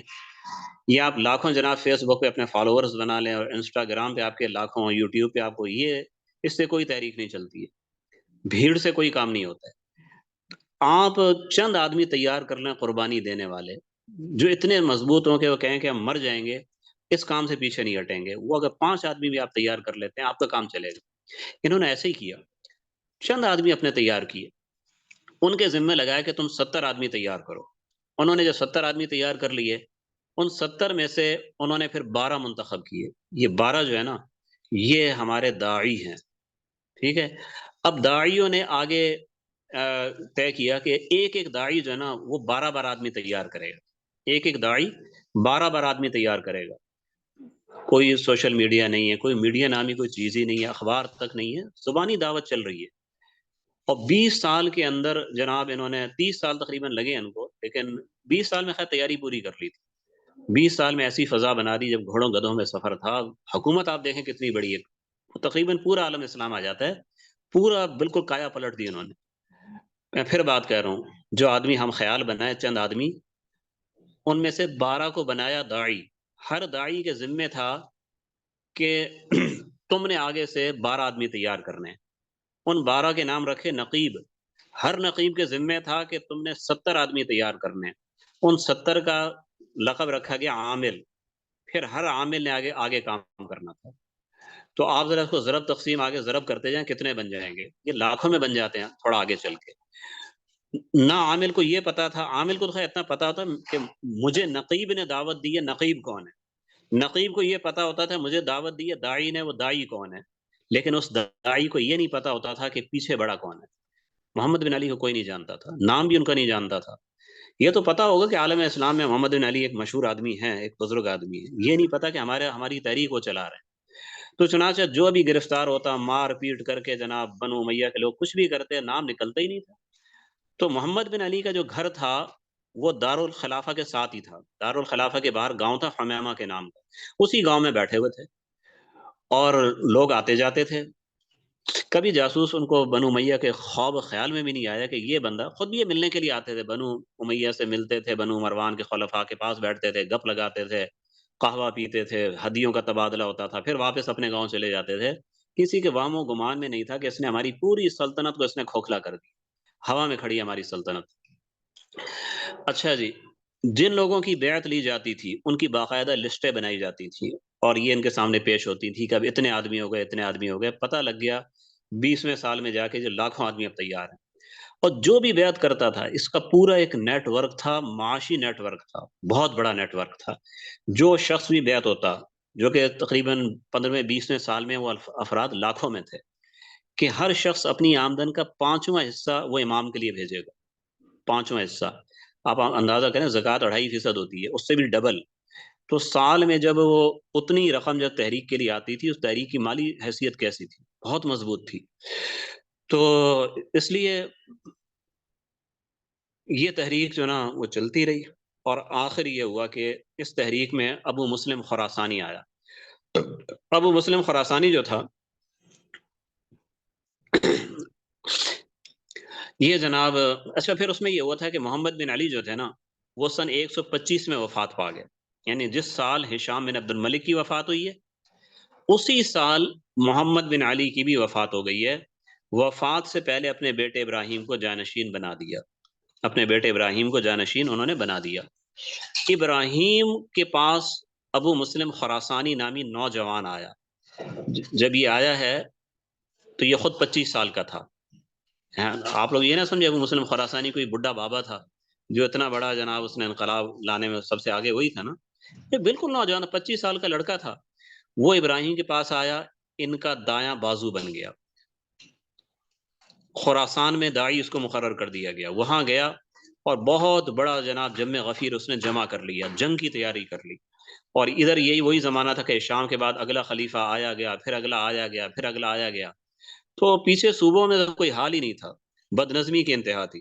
چنانچہ ابو مسلم خراسانی کو صحیح موقع ملا، خراسانیوں کو کھڑا کیا، جنگیں ہوئی ہیں، اور آخر ان جنگوں میں جناب ابو مسلم خراسانی جیت گیا اور بنو مروان کی فوجیں ہار گئیں. تو نتیجہ یہ ہوا، اس دوران جو نا ابراہیم جو تھے وہ پکڑے گئے. یعنی پہلی جو اس پوری تحریک کے اندر جو واحد مخبری کامیاب ہوئی ہے وہ یہ کہ ابراہیم کی مخبری ہو گئی، اور ابراہیم کو بنو مروان کے افسران نے پکڑ لیا اور جناب ان کو قتل کرا دیا. لیکن کوئی مسئلہ نہیں تھا، ابراہیم کے دو بھائی اور تھے، ایک تھا ابو العباس صفاح اور ایک تھا ابو جعفر منصور. یہ دونوں بھائی بعد میں بنو عباس کے نمبر 1 اور نمبر 2 خلیفہ یہی بنے. تو ابراہیم کے بعد ان دونوں نے یہ سارا کام سنبھال لیا، اور اب کوئی بات بچی نہیں تھی. اب دشمن بالکل میدان میں آمنے سامنے تھے. چنانچہ انہوں نے تحریک کا آغاز کیا نا، اس میں ایک کال جاتی تھی یہاں سے، اور وہ کال پورے ملک میں عالم اسلام میں پھیل جاتی تھی، خاص طور پہ مشرقی علاقوں میں، یعنی ایران میں، افغانستان میں، خراسان میں، وسط ایشیا میں. اب کال یہ دی گئی کہ جی فلاں تاریخ کو جتنی ہماری قوم ہے سب کالے کپڑے پہن کے نکلے گی، صرف ہم نے دکھانا ہے ہماری طاقت کتنی ہے. چنانچہ وہ جو خاص تاریخ تھی، تو عالم اسلام کا پورا مشرق جب بنو مروان کے لوگوں نے افسران نے دیکھا کیا بات ہے یار، سب ہر بندہ کالے کپڑے پہن کے چل رہا ہے. تو پھر جاسوسوں نے بتایا جو کالے کپڑے پہن کے چل رہا ہے اس کا مقصد یہ بنو عباس کا ہے، وہ بنو ہاشم کا ہے. تو سبھی بنو ہاشم کے ہیں، تو ہم کہاں پہ کھڑے ہیں؟ تو وہ تو پہلے ان پہ نفسیاتی رعب طاری ہو گیا.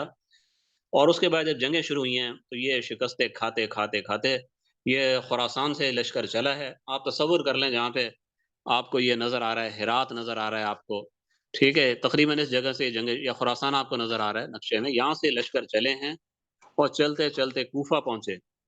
یہ سارا علاقہ کسی جگہ کوئی پھر بڑی جنگ نہیں ہوئی ہے، مروانی شکست کھا کے بھاگتے رہے، حتیٰ کہ یہ لوگ پہنچ گئے دمشق تک پہنچ گئے.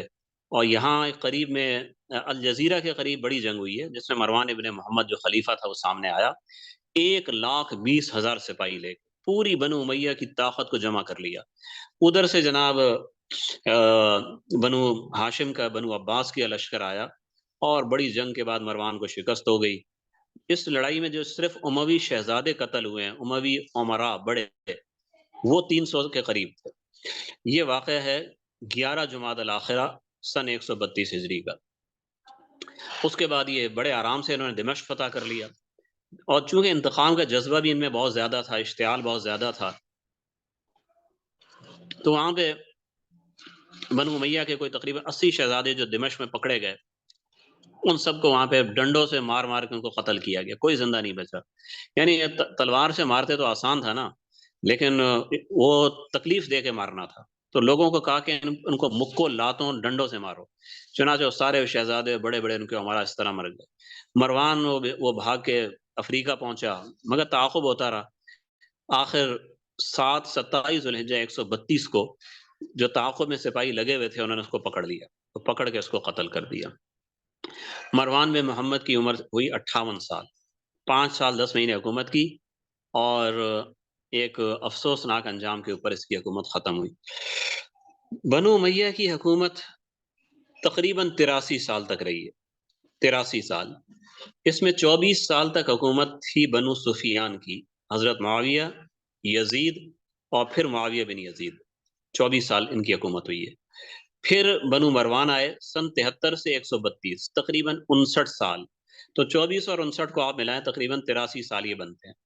اور اس میں جو حکمران گزرے ہیں بنو مروان کے، 10 اس میں حکمران گزرے. وہاں 3 حکمران بنو سفیان کے، 10 بنو مروان کے، 13 حکمران گزرے. مختصر سا میں اس کے زوال کے اسباب پہ بات کرتا ہوں. ویسے تو زوال کے اسباب بیچ میں کئی بار میں نے دہرا دیے، لیکن پھر بھی اشارہ میں کرتا جاتا ہوں. پہلی وجہ اس کی موروثی طرز حکومت تھا. ٹھیک ہے، موروثی طرز حکومت کبھی بھی وہ دائم نہیں ہوتا ہے، زیادہ عرصے چل نہیں پاتا ہے. اس سے دوسرے قبیلوں میں، خاندانوں میں حسد اور عداوت کے جذبات پیدا ہوتے ہیں. اچھا جی، دوسری چیز یہ، چلیں آپ نے موروثی حکومت قائم کی تھی تو اس کے اندر کوئی آپ ایک مربوط طریقہ قائم کر لیتے کہ یار میرٹ کے اوپر حکومت جائے گی، ان خوبیوں والا آدمی وہی حکمران بنے گا، اور جس میں یہ عیوب ہوں گے وہ نامزد ہی نہیں ہو سکتا حکمرانی کے لیے، ایسا بھی کوئی اصول نہیں تھا. کسی بھی قسم کا آدمی حکمرانی کے لیے نامزد ہو سکتا ہے، بس شرط یہ ہے کہ حکمران اس کو نامزد کر دے، بس وہ ہو جائے گا. تو اسی لیے نالائق ترین لوگ بھی ان کو نامزد کیا گیا ہے. پھر یہ جو لائن لگائی گئی کہ میرے بعد یہ، اس کے بعد یہ، اس کے بعد یہ، اس طریقے نے تو خود خاندان کے اندر پھوٹ ڈالی ہے. اور جو بغاوتیں خود خاندان کے اندر ہوئی، اس کی بڑی وجہ یہی تھی. پھر جو ان کے دور میں بعض غلط فیصلے ہوئے ہیں، مظالم ہوئے ہیں، اس کی وجہ سے بھی عوام میں ایک اشتعال تھا. جیسے سانحہ کربلا ہے، اور حرہ کا سانحہ ہے، عبداللہ بن زبیر کی شہادت ہے، سعید بن جبیر کی شہادت ہے، زید بن علی کا قتل ہے. یہ سارے واقعات ایسے تھے کہ ان کی وجہ سے حکومت کے دامن پر داغ لگے ہیں. اور جب بنو عباس نے کہا کہ جی ہم ظالموں سے انتقام لینے کے لیے آپ کا تعاون چاہتے ہیں، تو لاکھوں لوگ ان کے ساتھ ہو گئے. ٹھیک ہے، بعض خلفاء کی ذاتی زندگی فسق و فجور والی تھی، اس سے بھی نفرت ہوئی ہے لوگوں کو، جیسے یزید بن معاویہ.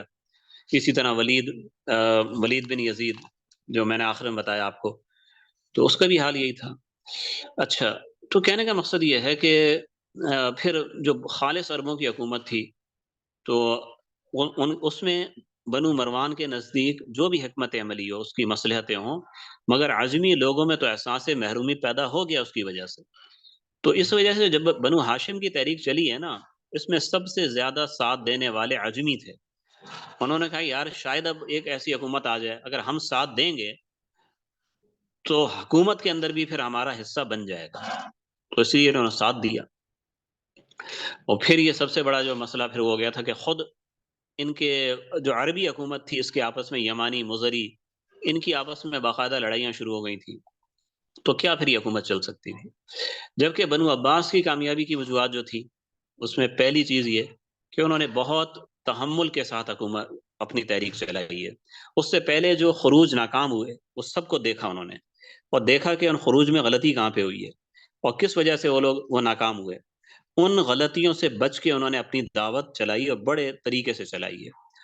اور خاندانی لحاظ سے ان کے اندر دور اندیشی عباسیوں میں موجود تھی، اس لیے انہوں نے اپنی طاقت کو ضائع نہیں کیا. جب ایک بار آئے ہیں تو بس پھر انہوں نے دھڑم تختہ کر دیا. صحیح وقت کا انہوں نے انتظار کیا. جب انہوں نے دیکھا کہ ابھی یہ لوگ طاقتور ہیں تو ابھی اپنی تیاری کرو. جب دیکھا یہ کمزور ہو گئے ہیں، ایک ضرب لگانے کی دیر ہے، تو پھر انہوں نے ضرب لگا دی. ٹھیک ہے، تو بس یہ کچھ چیزیں ان کی خلاصہ یہاں پہ ہمارا ہو جاتا ہے پورا. اور بنو امیہ کا دور یہاں پہ ختم ہو جاتا ہے. انشاءاللہ اگلی نشست میں ہم بنو عباس پر ہم بات شروع کریں گے. اب میں دیکھتا ہوں کوئی سوال ہے، اس کا وقت ہے بتانے کا. تو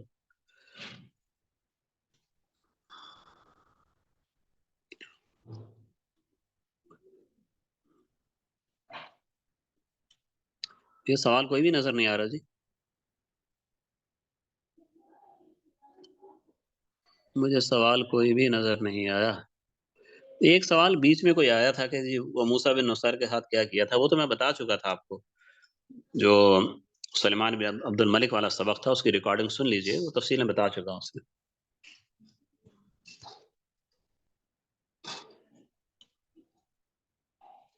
موجودہ شیعہ کون سے والے ہیں؟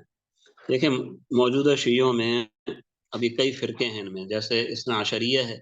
اب یہ اثنا عشریہ، ان کا تعلق بنیادی طور پر انہی سبائیوں کے ساتھ ان کا تعلق ہے، جو صحابہ کرام کو برا بھلا کہنے والا چھوٹا سا گروپ تھا.